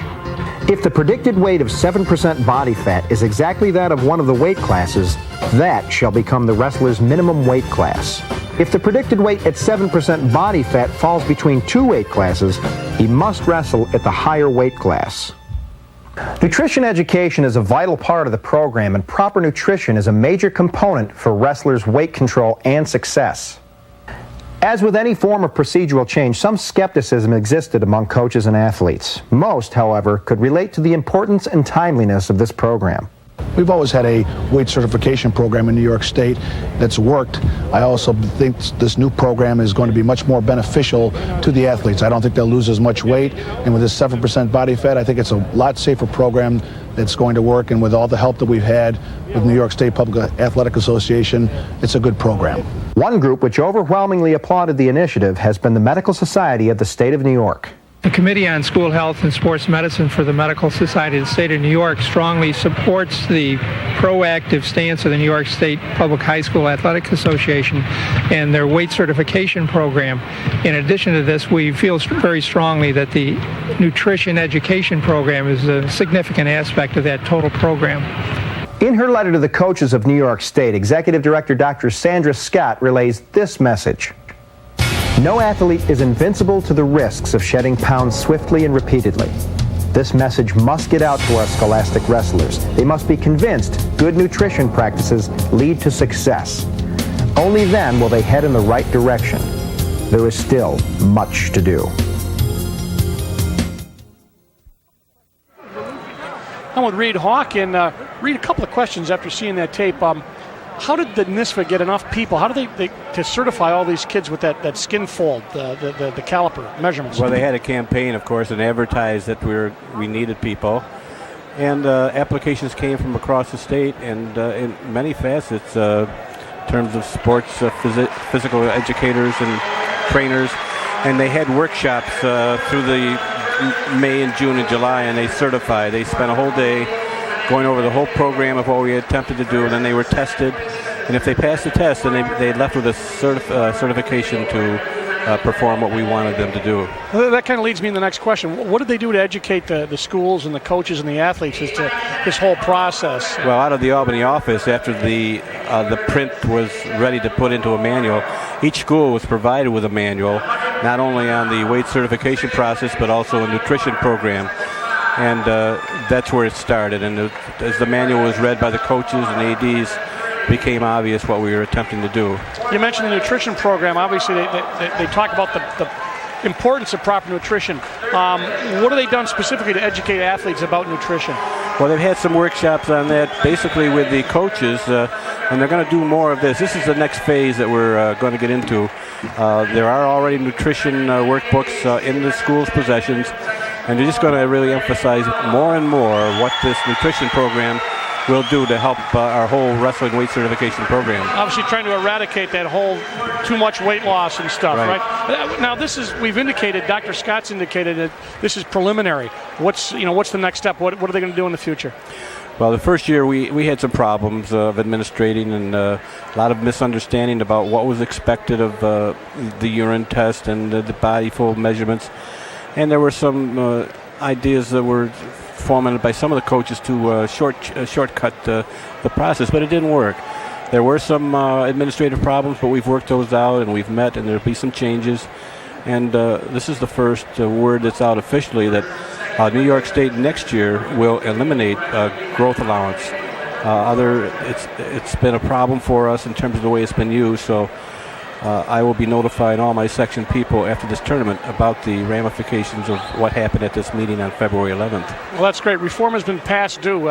Reed Hawk, thanks a lot for talking with us, and good luck with the program. Thank you very much. Okay. We'll be right back right after this.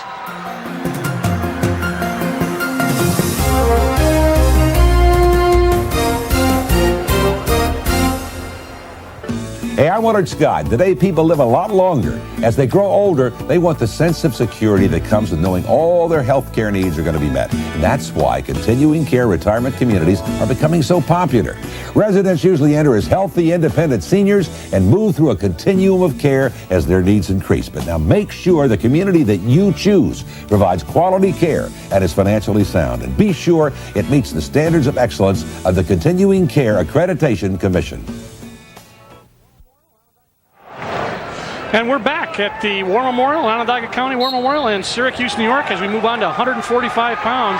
Two guys getting ready to go at it. Phil Davanzo out of Vestal in Section 4, and John Clark out of Canton-Potsdam High School from Section 10. Kind of an unusual. I don't remember a lot of Section 10 wrestlers in the finals, but that's up northern New York, and this guy is very good. He's only a junior. Davanzo from Section 4 is a senior. Clark gets the ankle. Can he finish it off? Yes, he's got two. Standing up, he gave him two. Yeah, that was a quick call there. Yeah. Wayne Carroll, the referee, gave him two. So Clark up 2-0. The junior out of Potsdam, Canton-Potsdam. They go round and round. That's one. Now Davanzo gets one. 2-1 the score. Davanzo is the senior, 35-2, 136-27 is the Section 4 wrestler. John Clark, as we said, only a junior, 36-1, but he's 136-26. They have the same amount of wins.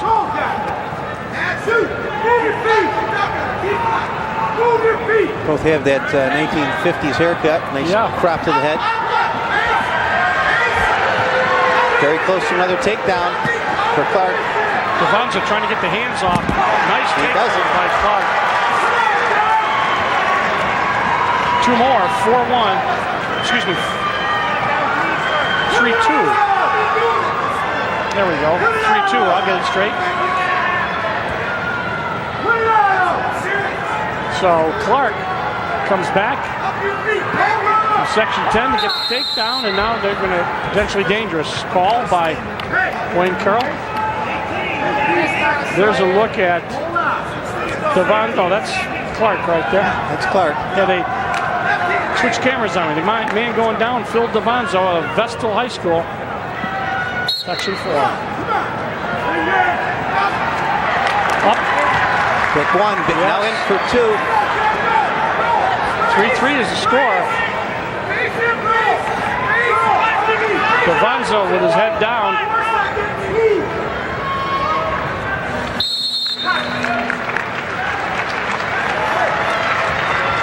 So that period went by quickly.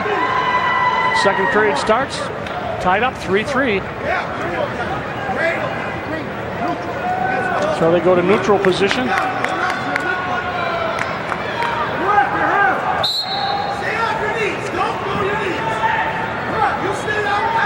Coach yelling, "Stay off your knees," to John Clark. Right now, they're going to. Devanzo got a finger in the eye, I believe. Or contact, bro. Right. Yep. Might be a contact. I think you're right. It's the only thing we haven't had tonight. Yeah. Well, we got one now. That's section 10's John Clark. Only a junior, but considering Ohio State, Oklahoma, and Lock Haven. Referees checking to make sure everything's all right with section 4's Phil Devanzo. And they're back to the middle.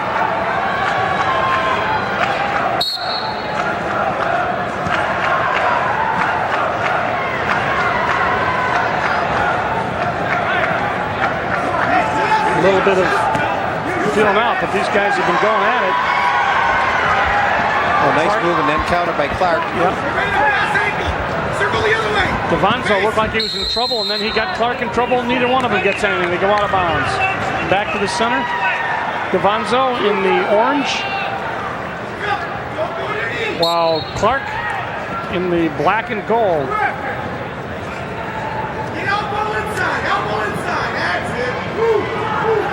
Shoot, Devanzo.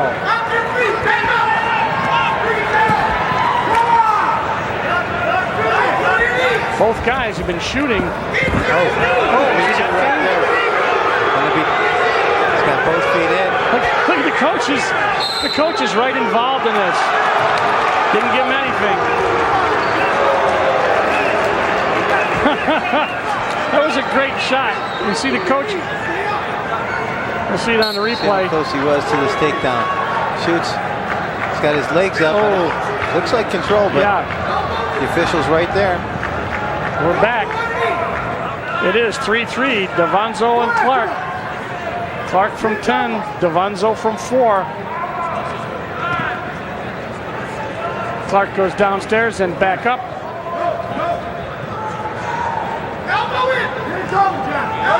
These guys also look like kind of clones, don't they? They kind of the same body style, same kind of technique.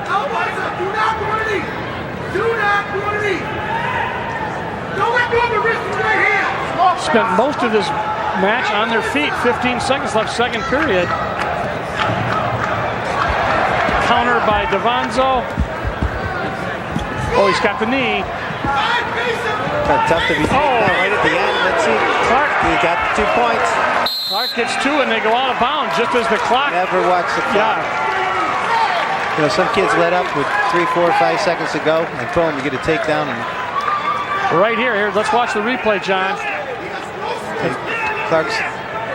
There he goes. Nothing fancy, just spun around him. Right, got the knee behind, controlled the body, so he comes up by 2. 5-3, section 10 on top of section 4. Devanzo going to take a little timeout. get his knee checked over. During an injury time now, you can't be coached. They can look at the injury, but they can't do coaching. But the other guy can. So, if I were your knee, I would sprawl and throw a crossface. But Devanzo there, he's not doing much talking, but his counterpart, John Clark, on the other side, talking to his coaches, now comes back on the mat himself. He's got a little pad on that knee. Obviously, perhaps a little problem with it. It's a substantial knee pad. But Clark is up by 2, 5-3. Clark on top right there in the black and gold as this last period starts.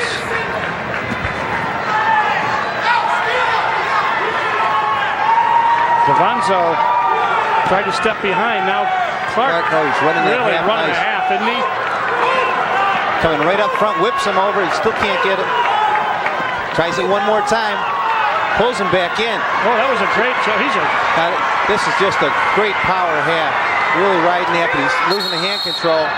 Potentially dangerous. I thought he was going to lose it right there. Clark really running that half Nelson, and perhaps got a little sloppy. Watch him pull him in here. He just drug him in.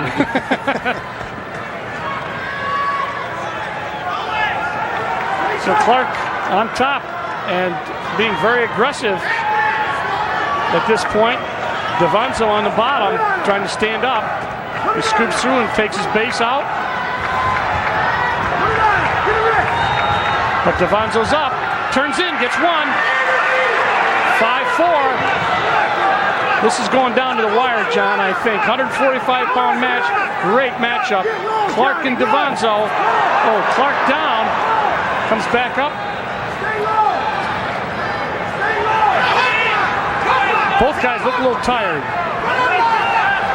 Yeah, Clark steps in. Devanzo tries to throw, but fans into this one, no points.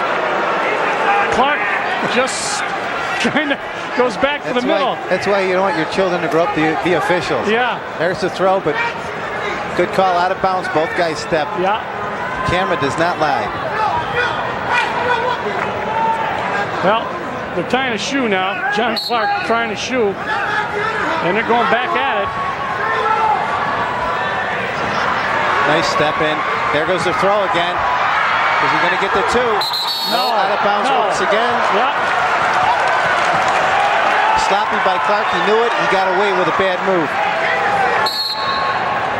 He's right in there. Nice. Here's that roll. Totally let go of him. Yep. Back to live action now. Clark and Devanzo both pushing the action. This is unbelievable. Nobody told him that they should take it easy here. Well, I'm surprised Clark doesn't shoot down now. Yes, he's very high. He's got him high. He's got a warning green for stalling. Just then Clark drops down to a single. Here comes that roll through again. He does not get it. What a great match. Going to do it. What a great bout. John Clark from Section 10. That's what he shot. I don't think they've ever had a champion before. I could be wrong. John Clark, 5-4 over a great Phil Devanzo. Great bout. John Clark, state champion, a junior out of Canton Potsdam High School, and he is excited. And a lot of the crowd here came down from Potsdam and Canton area to cheer him on. So a spectacular 145-pound bout for the New York State Championships. As we move on to 152 pounds, Noel Thompson out of Freeport, 27-0, Section 8. C.J. McNaught out of Section 4, Walton High School. He's undefeated, 41-0. This should be interesting. C.J. McNaught, one of those guys who was a 95 champ at 91 pounds. We talked about at the beginning. Didn't make it back last year as a champ. He's back this year. Noel Thompson, a senior, 27-0 this year out of Freeport on Long Island, Section 8, Nassau County. Every one of these matches has been exciting. The last one, no exception. And these guys going right at it, John Janiak. The pace slowed down just a little bit, but I don't think anybody could keep up with it. No. Last match. Yep. C.J. McNaught out of Walton High School. 152 and 13 is his record. Noel Thompson's career record, Section 8, 8, 9, and 10. Very quick. Thompson down. He counted the first takedown by C.J. McNaught, and then no point shot. Right down. Not yet. He's got the leg kick. Now though, 2 right there. So McNaught loses the 2 to Thompson. Down to a minute. Score 2-0. C.J. McNaught down by 2.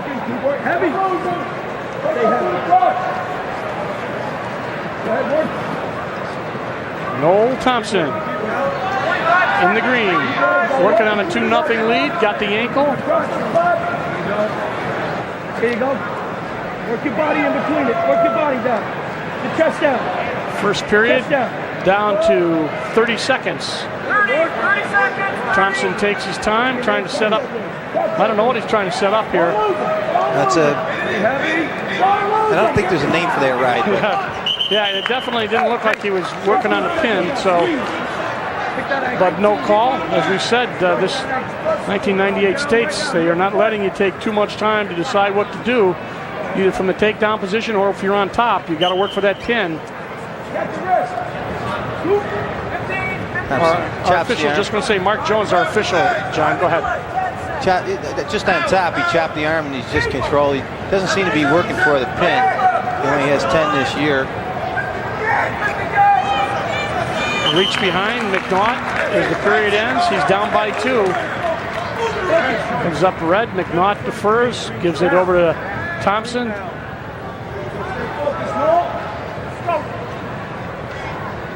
There's a good look at Noel Thompson, football player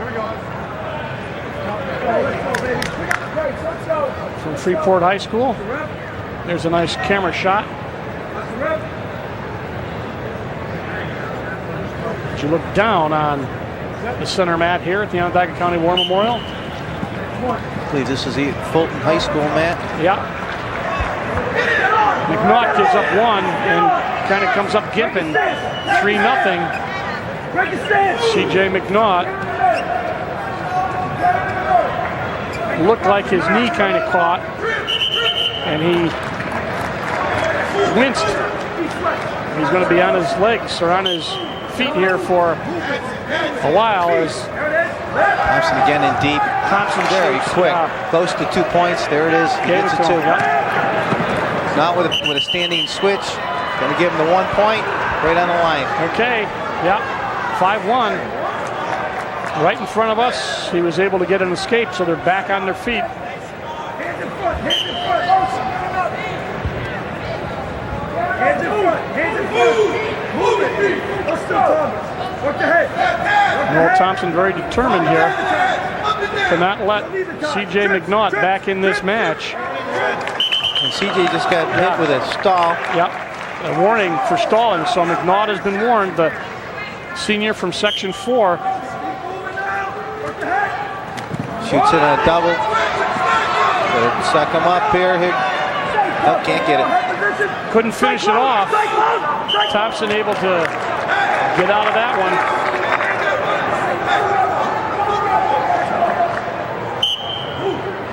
Second period in 1 minute.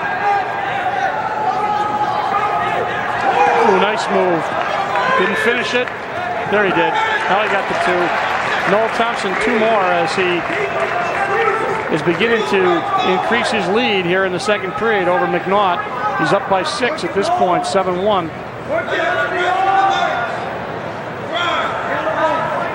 Really quick on his feet. You can see on top he doesn't want to get in trouble, so he's not going for anything in particular. Right. Throwing kind of a half-hearted half Nelson. Goes for the ankle. Now he's making McNaught work from the bottom is what he's doing. Yeah, McNaught just... yeah, McNaught's going to take an injury time on his knee, yeah. So C.J. McNaught going to take another injury time. He's had a little problem with the knee.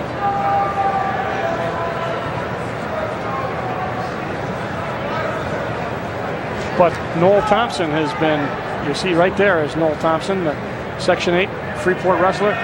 Just been wrestling very smart, very smooth. And just doesn't now want to make the mistake. McNaught, you just see his head there as they check his right knee. From Section 4. There you get a good look at it. He gets back up again. He's going to have to get healthy in a hurry. 19 seconds left in the second. Yeah, he's got a long way to go. I'm very impressed with Noel Thompson on his feet. Just very quick. Absolutely. He's been able to do whatever he wanted to do, and then when McNaught had a chance, he was able to fight out. He does a little rolling move there. He's already moving, but he's going to give up one there, 7-2. So McNaught comes back within 5, but Thompson goes right after him. And don't forget that C.J. McNaught has been warned for stalling. He's not that quick. That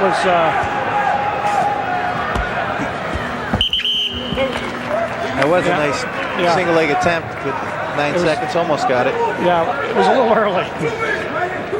Even the official didn't notice. Yeah. It's halfway across the star.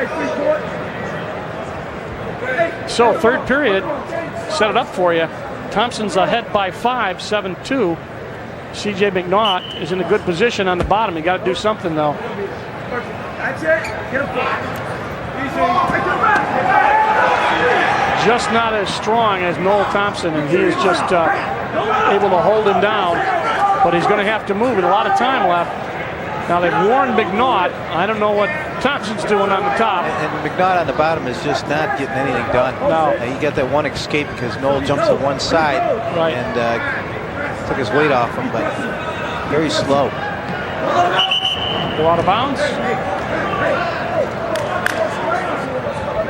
Back down. 1:30 left. Noel Thompson right there, Section 8. The boy listens to his coaches. They told him to ride from the other side, and he did.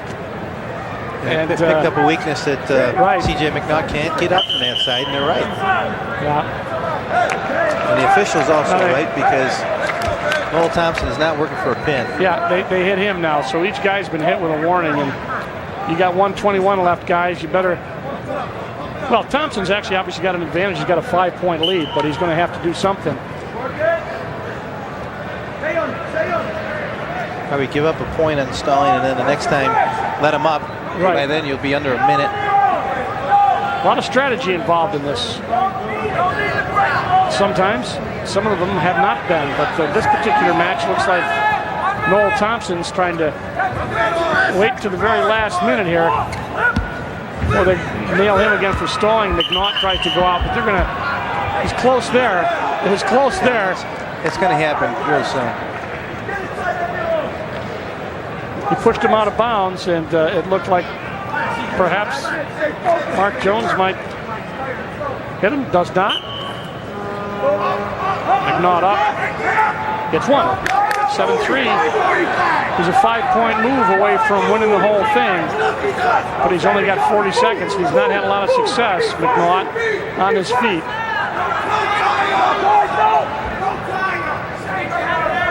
Thompson tying up the arms, keeping them in tight. Yeah. Tough for CJ to shoot.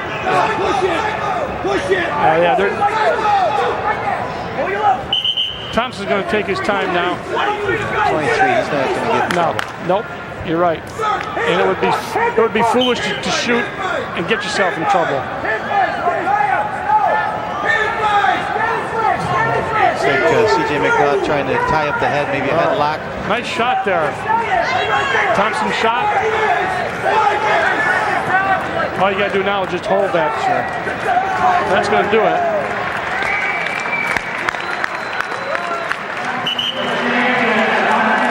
So C.J. McNaught came back as a state champion from 95, not able to do it, but that guy there, Noel Thompson, is your champion. A good job of wrestling. The senior from Freeport High School, Section 8, wins the state championship at 152 pounds over C.J. McNaught from Section 4. Move up to 160 pounds. As you look at Noel Thompson, we've got some interesting matchups here. Carl Fraunhofer out of Salem, Washington High School, Section 2. Career record 193-16. He's 38-0 this year. Gary Cooper out of South Jefferson High School, 158-38. Overall, 42-0 this year. Cooper was third in the states last year. Fraunhofer, just a really tough wrestler, 97 champ at 145, so he's up a few pounds, but Carl Fraunhofer would have to be the favorite here, the guy in maroon and white. Both guys seniors.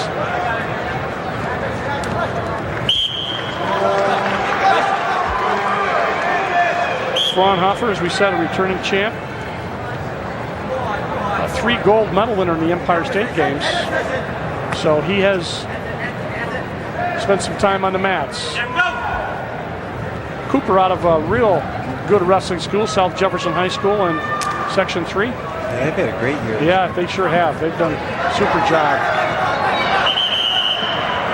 And Cooper got finger in the eye. And I think that's what it is. They're going to give some time for him. Either finger, he got hit in the head. Oh, was it? Yeah.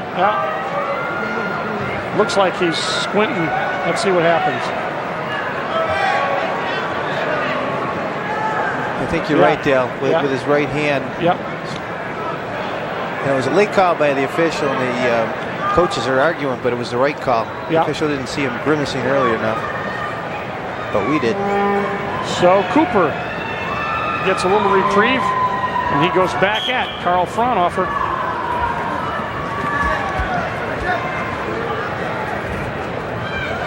Fraunhofer wearing the one knee pad with that extra little pad on the front. Fraunhofer working very hard. Good concentration by both wrestlers.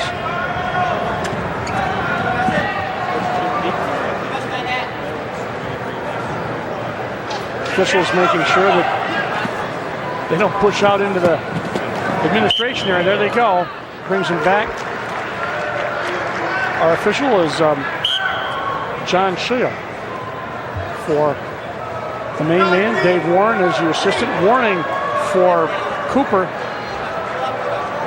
from South Jefferson, Section 3, for stalling. So we got a warning. Nobody's had a very good shot yet. Too cautious. Yeah. Both guys look strong. Fraunhofer, a little bit taller. He's a bull. Cooper nice and deep with that barrel roll. The fireman's, and unfortunately went out into the green. Dumped him out. Little fireman reach through, get the arm in the crotch, put the head, drive him over. Back to live action. No score, 0-0. Fraunhofer against Cooper.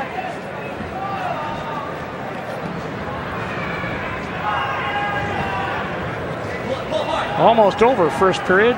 No score. That's going to do it. Comes up green, so the choice goes to Cooper. Cooper takes down. A lot of guys deferred. Cooper's going to take down.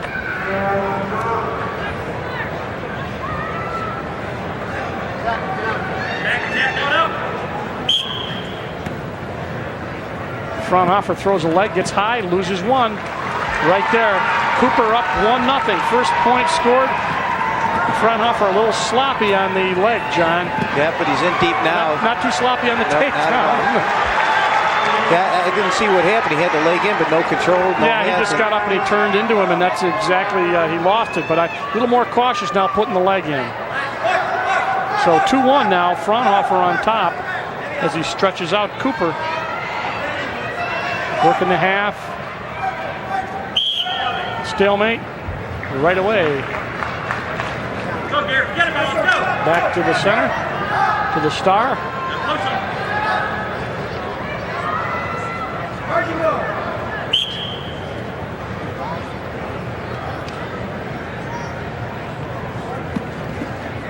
Fraunhofer has signed to wrestle for Pittsburgh. He's having trouble with that leg. Yep. Got it in once out of 3 times. He's in again on that single leg. Plenty of time for a takedown. Doesn't look like a classic leg guy to me, but no, not at all. Gonna get a takedown. 4-2 now. Fraunhofer on top, but he has given up a couple of escapes, trying to force a leg in. See what he does now. Probably had very little problem during the dual meet season with some of the caliber of kids. When you get into the States, everybody's pretty proficient at getting out of the legs. Gary Cooper's doing a great job of it. He can't get from being taken down, but gets off the bottom. Warning. Yeah. So now, Fraunhofer's been warned. Yeah, he's in trouble. If he throws a leg in, he gets reversed. Yeah, and or if he gets up and escapes. He gets called for stalling. Right, well, going to have to go back to basics, I think. Riding from the left side. Yeah, just get out to the side, break him down, and look like you're working for the pin, but you're not. Cooper seems like just trying to very calmly rip the tight waist off, stand up, shrug out of the overhook, and get an escape, but not now. Now Fraunhofer's got some leverage on him, John. Yeah, he does. He's in there deep. He's got the ankle, too. Right. He's got the wrist, and he's got good wrist control, but that's going to do it.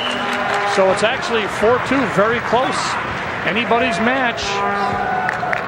Fraunhofer's been warned. He will start in the bottom position. Yeah. Actually, a pretty good position for him to be in. No, he doesn't want to be on top. No. For sure. Not much of a move on the bottom, but he's taking his time to go. Very easy escape, 5-2. Cooper knows he needs to take down anyways with back points to beat him, so now he's going to have to really go after him. A lot of time, but you're right. Cooper needs a takedown and some back points. You don't have to get them all at once, but it would be nice if you could. I don't think you're going to be able to break Fraunhofer down and then get the back points. Sure.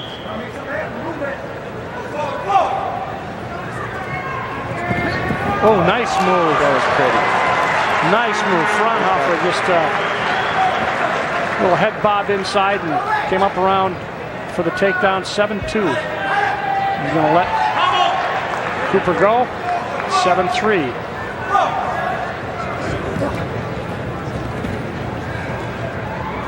Cooper went down, had to go back up.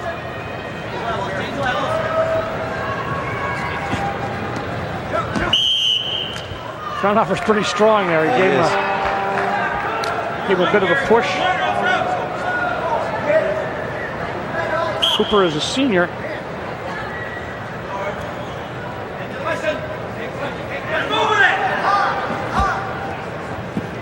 Shooting, trying to finish off this South Jefferson season with a state championship. He's going to have some trouble. He's down by 4. He's going to have to change up, do something different. Yeah. He can't tie up and shoot. I mean, we saw this all day. And Fraunhofer's just awful strong, too. Exactly. Tying up with him is virtually useless.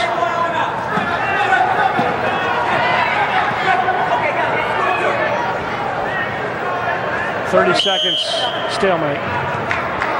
Fraunhofer agrees with the call. The senior out of Salem, Washington High School, Section 2.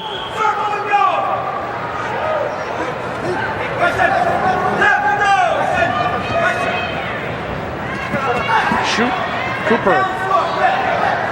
Fraunhofer, counter. He's just kind of relentless. Yeah, and watching Fraunhofer, I mean, just great position. Yeah, I mean, he's got perfect balance. You know, you're not able to push him one way or the other.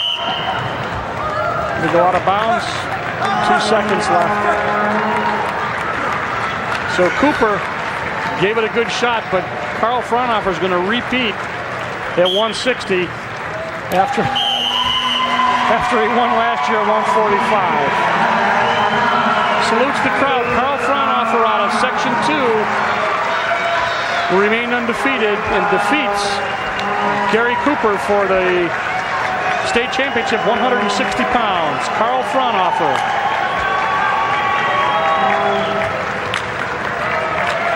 Move on to 171.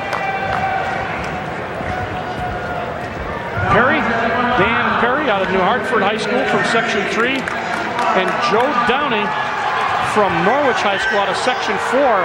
Kind of an interesting story about Downey. Apparently had a knee operation a month ago.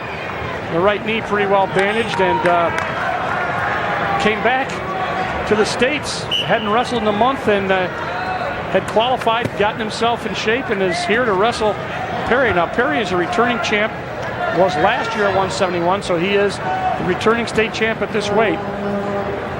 Downey, a 3-time sectional champ from Section 4 out of Norwich High School. He's only a junior.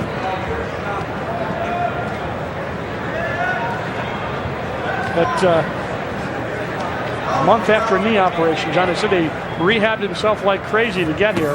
That's just a tremendous amount of determination. Can't even fathom that. No.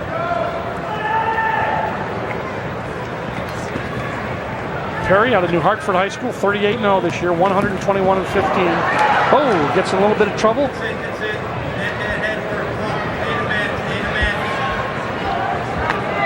Back to the middle. So I'm just wondering what kind of shape you could really get in. Yeah, right. You know, you can't run that much, but Jesus, man, great movement. Right. Well, he's almost had Perry. Perry fought his way out.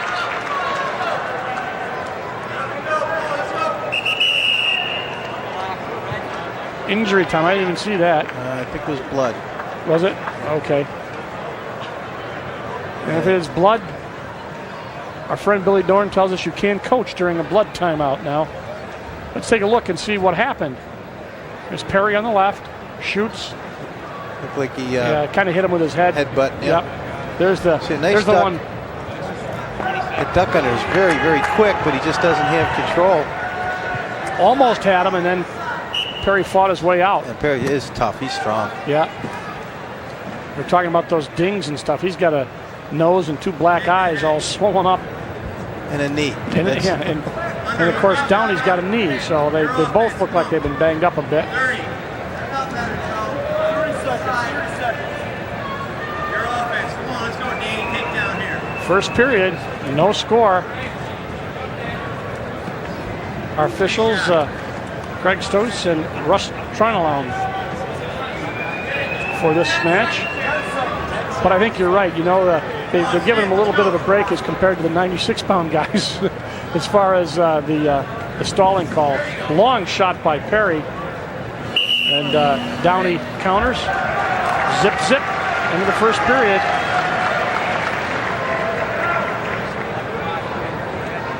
Gonna clean up a little bit of blood on the mat.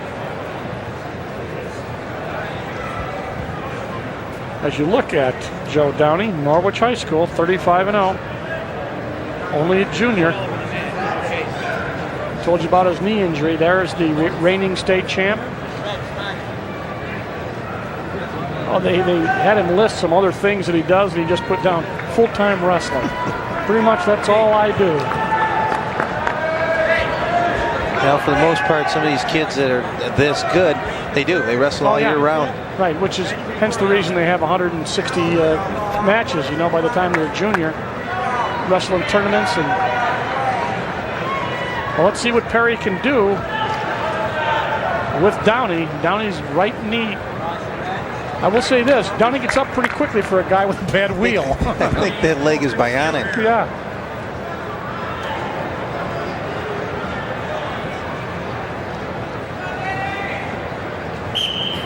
Good start this time. Switch attempt by Downey. Countered by Perry. Perry's got the arm. Breaks him down. The leg coming in. Trying to keep the pressure up top. Yeah, this is going to be a stalemate. Yeah. I mean, potentially dangerous. Can't do that too often either, right, John? Nope. They'll let him do it a couple times, then they'll start calling for stalling. But you don't know what to do. I mean, the guy standing up, what do you do? Right, you know, yeah. You can't let go. You're going to get reversed. And Downey is very fast off the bottom. Yes, he is fast. As he was on his feet. Good move. Leg coming in again by Perry. Got that power half to the far side. Yep. Let's seal again. Let's go. No, it's a good ride, but we haven't seen anybody turn with it. And we've had kids getting reversed with it, so. Impressive, both guys impressive. Especially with Perry being a returning state champ and Downey having that knee injury. They're pretty much even up here as the second period's down to 120. No score. Going to happen again here. Yeah, it's not going to go on too long. He gets that other hand up off the mat. You get both hands off the mat and he's draped over you. They're going to call the potentially dangerous. Yeah, I'm pretty sure that they'll probably warn Downey for standing up every time with that on, but I'm not positive.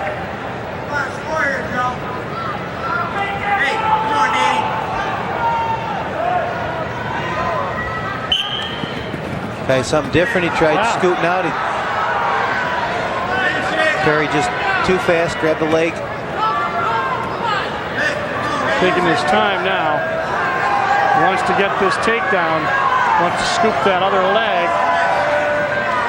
Nice job. Very workmanlike. Worked his way down. And Downey did the right thing too. He bailed out. I think he wanted to do a duck under, standing duck, and he just couldn't get himself to do it. He said, "I'm going to bail out and start over." You know what? Downey's awful strong. These guys work at a half, and he just stands right up with them draped all over him. I'm telling you, he's bionic. Yeah. They give him some points there, I think. No points. Perry's been on top. That's right. It just looked like he got to his feet in neutral position. No points, so it still stays the same.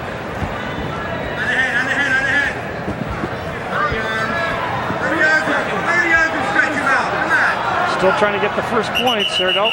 Let's see what happens. One more time, yeah, you're right, John.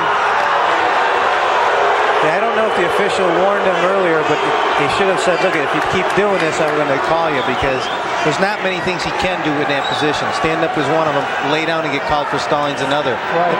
So right here, unless he starts shaking him off vigorously, so he's just standing up. Third time you're out. Right. So he gets warned. That's no points yet. What he's got to do is block that leg off right away. Potentially dangerous. Fans into this one. Just a little bit restless. Yeah. Fans into this one. No score. We get section 4 down the road and section 3 right here. So the house is filled.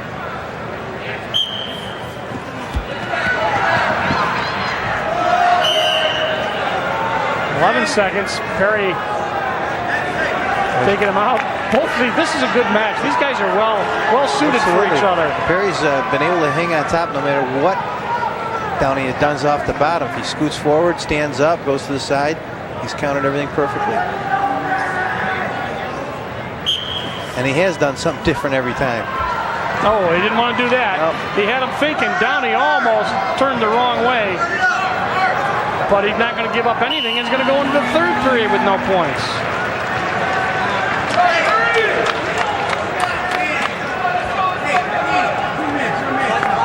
It's going to be a little injury time. Let's take a look at the move. Nice sit out. Comes up and he goes to turn in and he says, "Nope, I don't think so." No, not a good idea. Back to my base. Right. Very smart. He hasn't done anything to jeopardize his position right now. Can't get any closer than 0-0. There's Dan Perry, the senior out of New Hartford.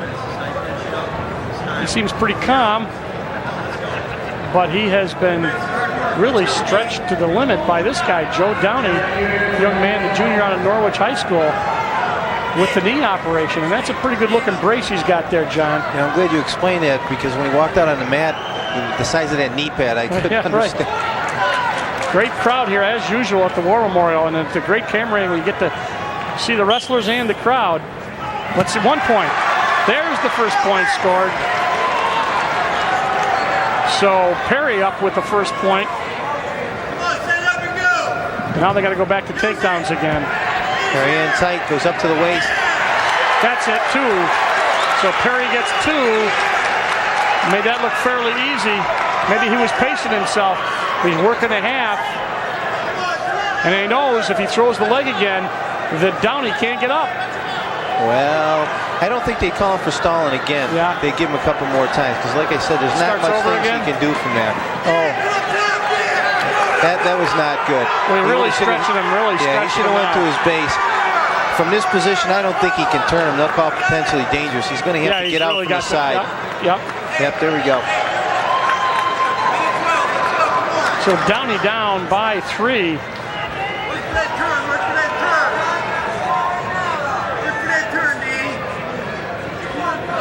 Both guys strong. Perry's got quite a set of pipes on him there, doesn't he? He does. Drops down to the leg. This time he can't hold on to him.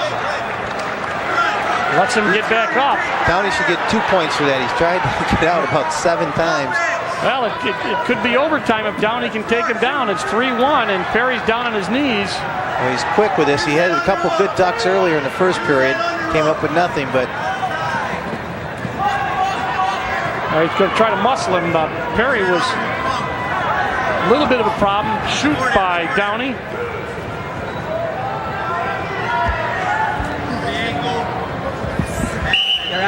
Try to scoop the ankle as they go out of bounds. Didn't work. 3-1 the score.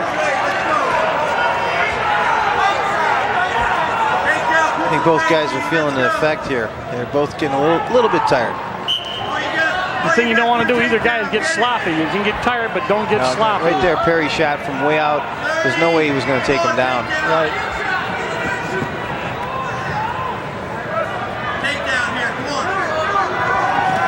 Nice shot, Downey. They're going to warn him. I just want to say, yeah, he's been warned, but he can even give up one. He can give up one. Perry knows it, too. Yeah. Perry looking at that clock. 5 seconds for Dan Perry. And Joe Downey can put it into overtime if he can get him, but that ain't going to happen. Well, Perry will get on his bicycle. Just keep his hands out in front of him, feet back. So a repeat for Dan Perry. 3-1. He defeats Joe Downey, the junior out of Norwich, in a great match. Perry prevails by 2. 3-1. 1998 champion, 171 pounds. And we'll be back right after this message.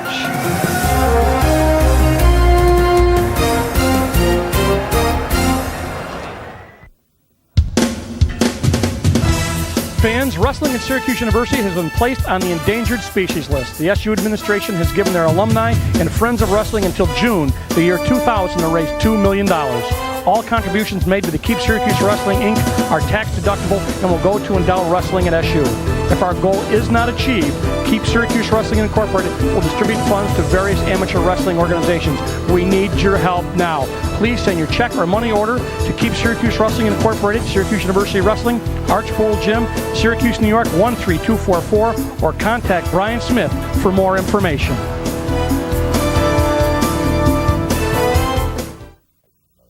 I really wanted to make a commercial when I discovered that I was that sick. It says simply, now that I'm gone, I tell you, don't smoke.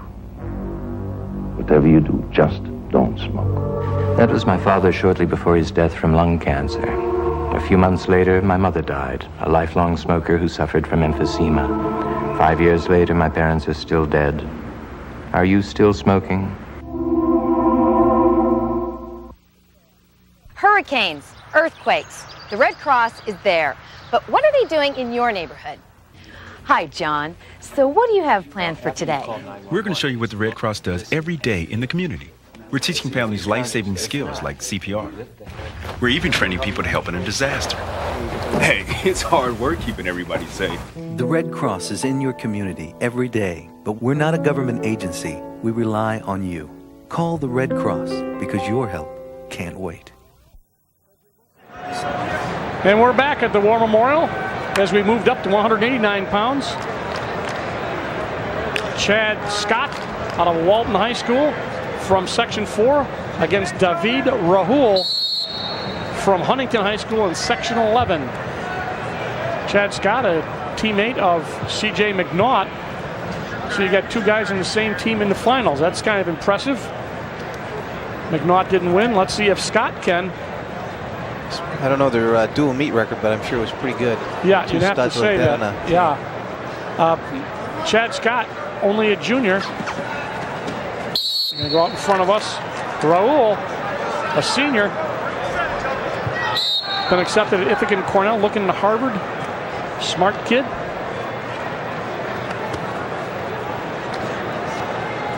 Working on Chad Scott. 189 pounds.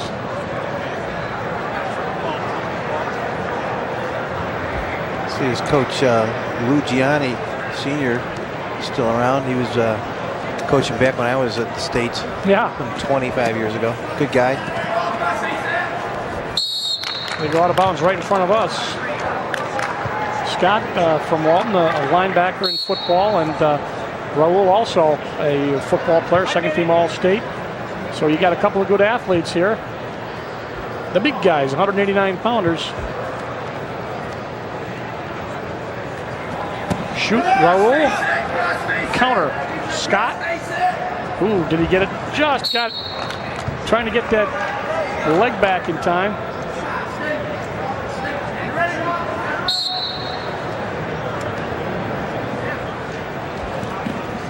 Our officials, Jack Fioravani and Billy Duran. Or Dorn, what did I say, Duran? Billy Dorn. That's because he called me for stalling in that tournament. That's You're right. getting back at him. I appreciate that. No points yet. 20 seconds left. Period 1. 15, out of bounds. And the big guys are cautious.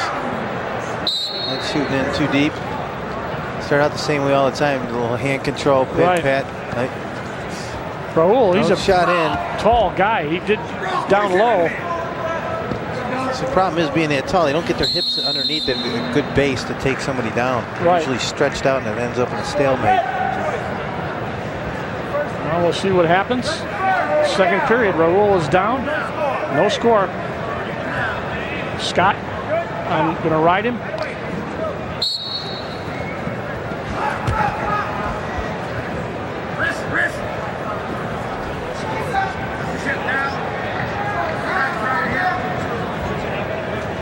Scott on top, working the hand control, just keeping his weight on Raul.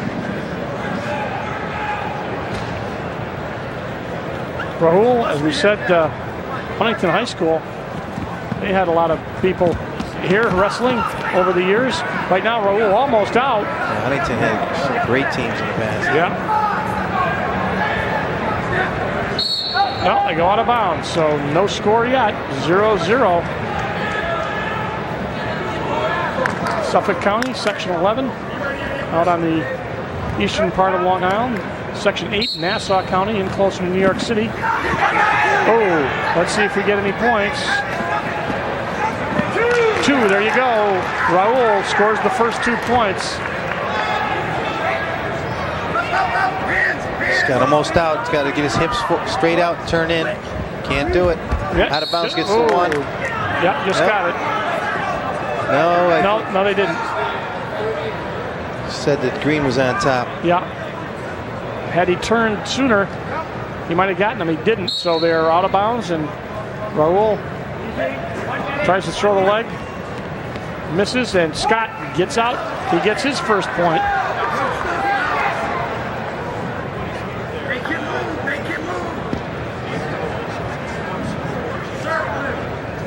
Worth mentioning that both of these guys, I think, are strong and really kind of strength against strength.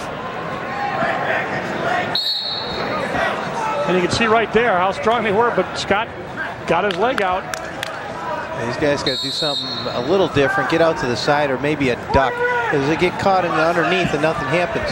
Raul must have heard you. He went underneath, got the 2. 4-1 now. Just got to get these guys motivated, that's all. Yeah, well, you did the job then.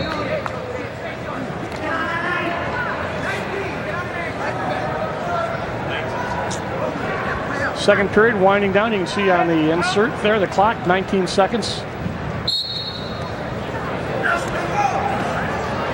Down and up.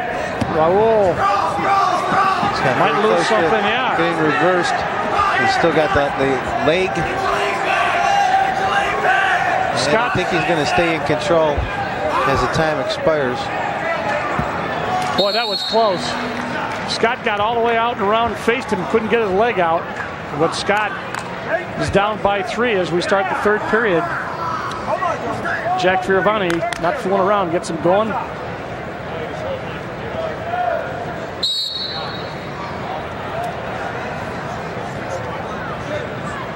Gonna give him up, 4-2. Just lets him go. Scott's a takedown away from tying it up. Looks a little tired. Chad Scott out of Walton High School. And these big guys keep a lot of energy, John. Locking up like that. Like you say, they're both strong, and it wears you down by the third period. Doesn't matter what kind of shape you're in. Especially at the level of competition. Scott looked like he was trying to get some kind of a hip throw in there. He's down by 2. Oh, again, and that's right in there. Look at how strong he is, Dale. Just drags him right up in. Now he's going to trip. Scooped him out. Good job by Raul. He's going to come up with 2 more. Gives himself some breathing room in this third period. 6-2, up by 4. And let him go again. He tries to hold him, but it looks like he just decides he's not going to give it up. Shot by Scott. If he can get this takedown and be right back in it. He's only down 6-3. Yeah, he is stretched out.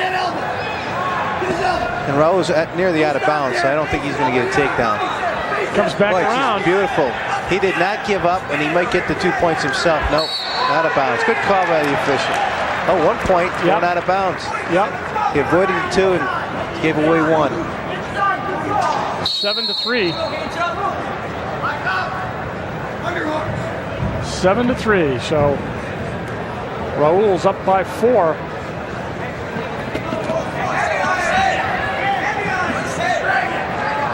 Well, it took him a little while to get going, but turned out to be a very tough kid. Great on his feet, great takedowns. Coming down to 25 seconds in this match, 189 pounds. Scott and Raul. Raul in charge by 4. Stalemate. They take him back to the middle. Chad Scott, a little bit gassed. Does not have enough at this point. Oh, again, yeah, got 2 more. And did takedown, double leg. Yeah, nice move. As you said, it took him a little while to warm up, but David Raul from Huntington High School in Section 11, nice job. Going to be the state champ at 189 pounds. And Chad Scott not able to contend with the strength, the speed of David Raul. So he gives him a good handshake and a hug because it was a great match. There he is, David Raul, 1998 champ at 189 pounds. We move up to the really big guys, 215. Josh Etu out of Queensbury High School. Had quite a football program up there this year. He's one of the football players. 37-0, All-State Garden football, and he's opponent from Ilion High School in Section 3 is Brad Darrow. There's Section 2's Josh Etu. Brad Darrow from Ilion High School in Section 3. Both guys play football. Interesting matchup.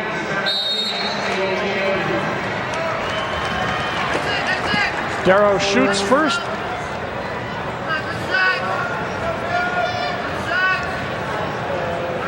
Etu, only a junior.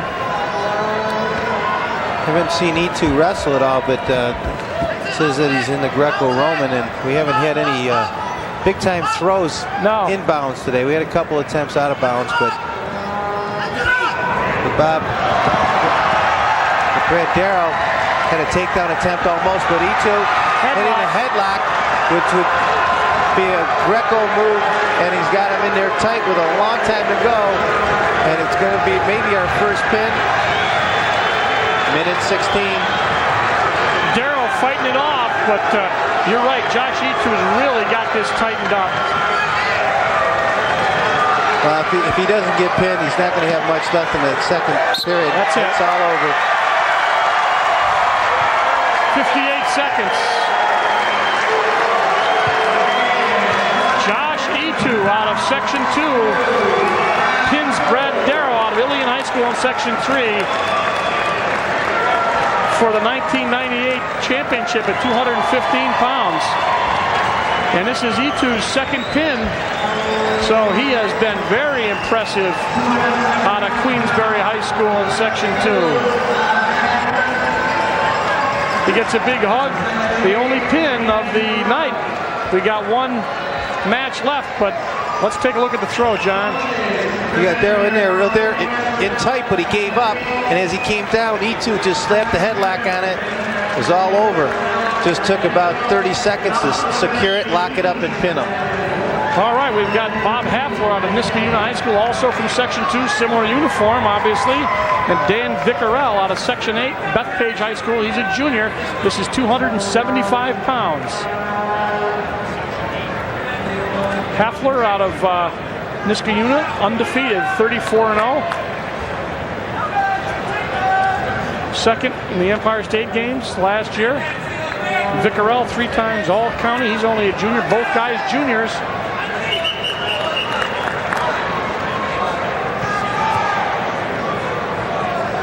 Vickerell a little bit shorter than Hafler. He's lost 3 this year. They don't get a chance to wrestle all that much at 275 tournaments, and some, I would imagine, some dual meets. Yeah, not everyone has one. No. That's the problem. I remember back in high school, we had they used to call it super heavyweight. It was the same way. Yeah. If they had 10 matches by tournament time, it was a lot. Yeah, it's just as important to these guys as everybody else. They just don't have the amount of time, as you said, wrestling, usually. Although Hafler's got an 83-20 record, so he must be doing some Empire State Game stuff. Must be some bigger kids over in the Albany area. Right.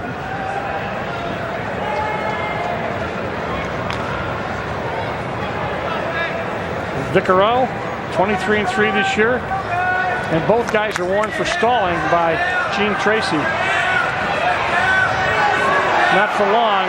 Hafler in there tight. 2 points. Hafler, nice job of taking him down on the edge of the mat. I'd say that was about a 3-5 on the Richter scale. Yeah. It was came down with a thud.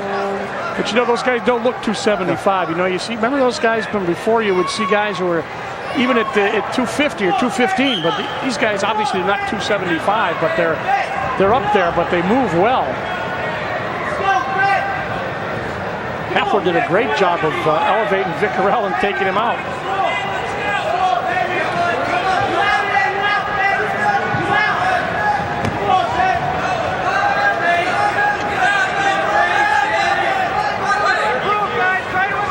Vickerelli on the bottom from Section 8, down by 2, trying to come up with something here, but the time is going to go out before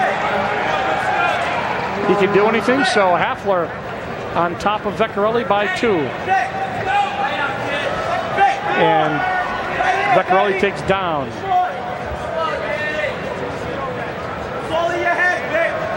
You're right, Gene Tracy talking to the wrestlers, making sure everybody gets on right. Yeah, it's only fair. Plus, it gets loud in here. Yes, it does. These kids, and you have the headgear on, you can hardly hear anything. I was surprised that Vickerelli took bottom. I mean, he just hasn't been able to get up and do anything. Yeah. Hafler working hard on him. But you're right, he's not able to do much on the bottom. They're going to talk to him in a second. They're going to warn him. Yeah, he's going to be hit. And it's not all his fault. He's trying. Hafler's keeping the weight on him just super. A nice trip here. This could go to his back if he's not careful. That's what he was trying to do, obviously.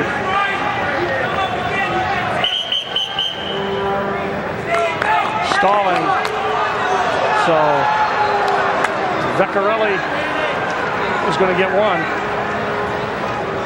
Vickerelli gets one. He's telling him to move. Now here's a trip, inside trip. Yeah. Vickerelli starts to go to his back. Decides he better get to his base in a hurry, and he did. So it's 2-1 now. Vecchiarelli gets a point. If Gene Tracy, the official, wants Heffler to come out to the side and work the pin, not just ride. Vecchiarelli keeps getting up. He gets knocked down. He keeps getting up. He's a tough kid. He's making Heffler work, but Heffler, as you said, has given up a point. He's going to have to work from the side. This is interesting. He's got the arm bar on this side. He's going to run it. Trying to run it, isn't he? He's got plenty of time, but he just let. What happened there? Just let go. Vecchiarelli just turned back in. Did a nice job. Wow. Give Vecchiarelli a lot of credit. Yeah, he did. They want Vecchiarelli to get his point. Well, there was no point given there. It was like the earlier match, the same thing, just turned in too quick. Coaches were yelling, "Get your point," and he didn't do it. Boy, this helps Heffler out in a big way. Yeah, Heffler. He was giving up for dead right there. Yeah. So Vecchiarelli on the bottom, not able to get his point. He really turned Heffler back on him. They're going to let Heffler to check his headgear.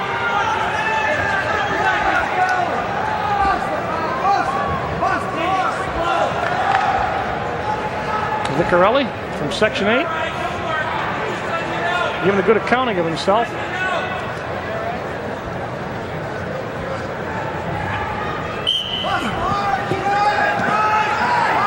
Vecchiarelli got to get the hands off. No hand control. He's going to try a power switch. Yep. That didn't go. Yep. Not that much time left. Actually, good strategy by both guys. Heffler didn't want to give up any points, and Vecchiarelli did the only thing he could do. So Vecchiarelli is now on top, down by 1. Could go either way. Heffler's been the more aggressive and had the more opportunities, but it doesn't make any difference. I think Vecchiarelli a little bit tired, perhaps. That's 1 right there. Yeah. 3-1 now for Heffler.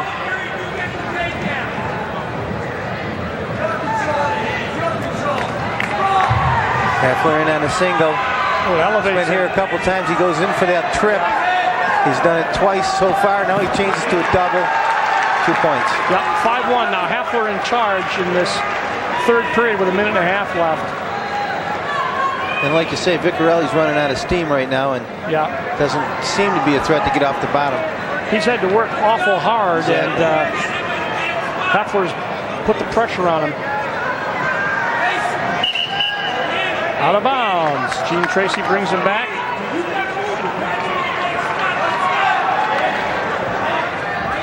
Both these guys got some shoulders on them, don't they? They're big kids.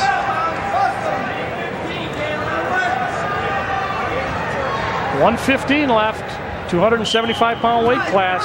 Bob Heffler from Niskayuna High School on top by 4 over Dan Vecchiarelli from Bethpage High School, Section 8. I may want to add that Jeff Blatnick and Andy Sayers went to Niskayuna. Yeah. Both were in the Olympics. Right. And Greco. Another famous high school in the New York State tournament. Heffler on top. Turning back the last attempt at an escape by Vecchiarelli. Roll through by Vecchiarelli. Sloppy, though. Caught his leg, tried to split the... Lucky came back to his base. Yeah. Okay, that's 5-2 now. They're going to give another point to Vecchiarelli. 36 seconds. Yeah. See if Vecchiarelli can get up now, get 1, get a takedown. Yeah.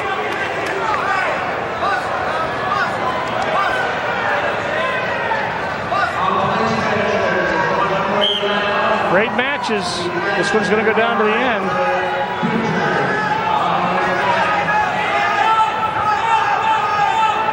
Vecchiarelli going to try to reach inside.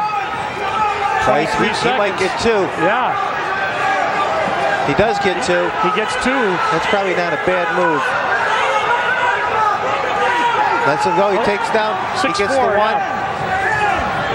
Oh, but he shot in, Dale. Too bad. His head was down. He got the 2 points right there. That great job by Vecchiarelli, but Heffler wrestled smart.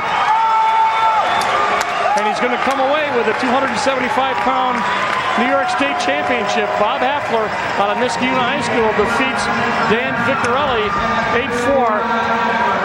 Both guys did a great job. Bob Athler, 1998 champion from Niskayuna High School in Section 2. Now we'll be right back at the War Memorial right after this.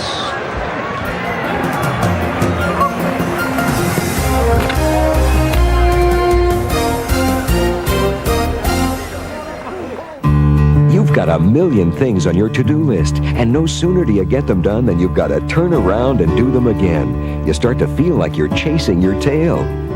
Wouldn't it be great if you could do something that you knew was making a difference? A visit from you can make a hospital ward a brighter place, bring a comforting touch to others, and touch you in the process. A little time makes a big difference. A message from the Catholic Communication Campaign. We are back at the War Memorial, and they have totaled up the sectional scoring. Let's take a look at it. Section 4 is first with 219 points. Section 11, second, 209. Section 2, 204.5. In fourth place, Section 8 with 192.5. And Section 3 in fifth place with 188 points. And John Janiak, I would have to say, in watching these states, and we've done a lot of them, I have never seen better contested bouts. It was just a fantastic presentation all the way around. That's right. There are a lot of great matches. We had one that might have been a sleeper. The rest were super. Had the fans cheering. It was loud in here. The fans were great, and we should mention that Josh Etu from Queensbury High School earned the most outstanding wrestler. He's only a junior, 215-pounder, so he'll most likely be back next year. It's been a great year. For John Janiak, this is Dale Dreipolcher saying so long from the War Memorial.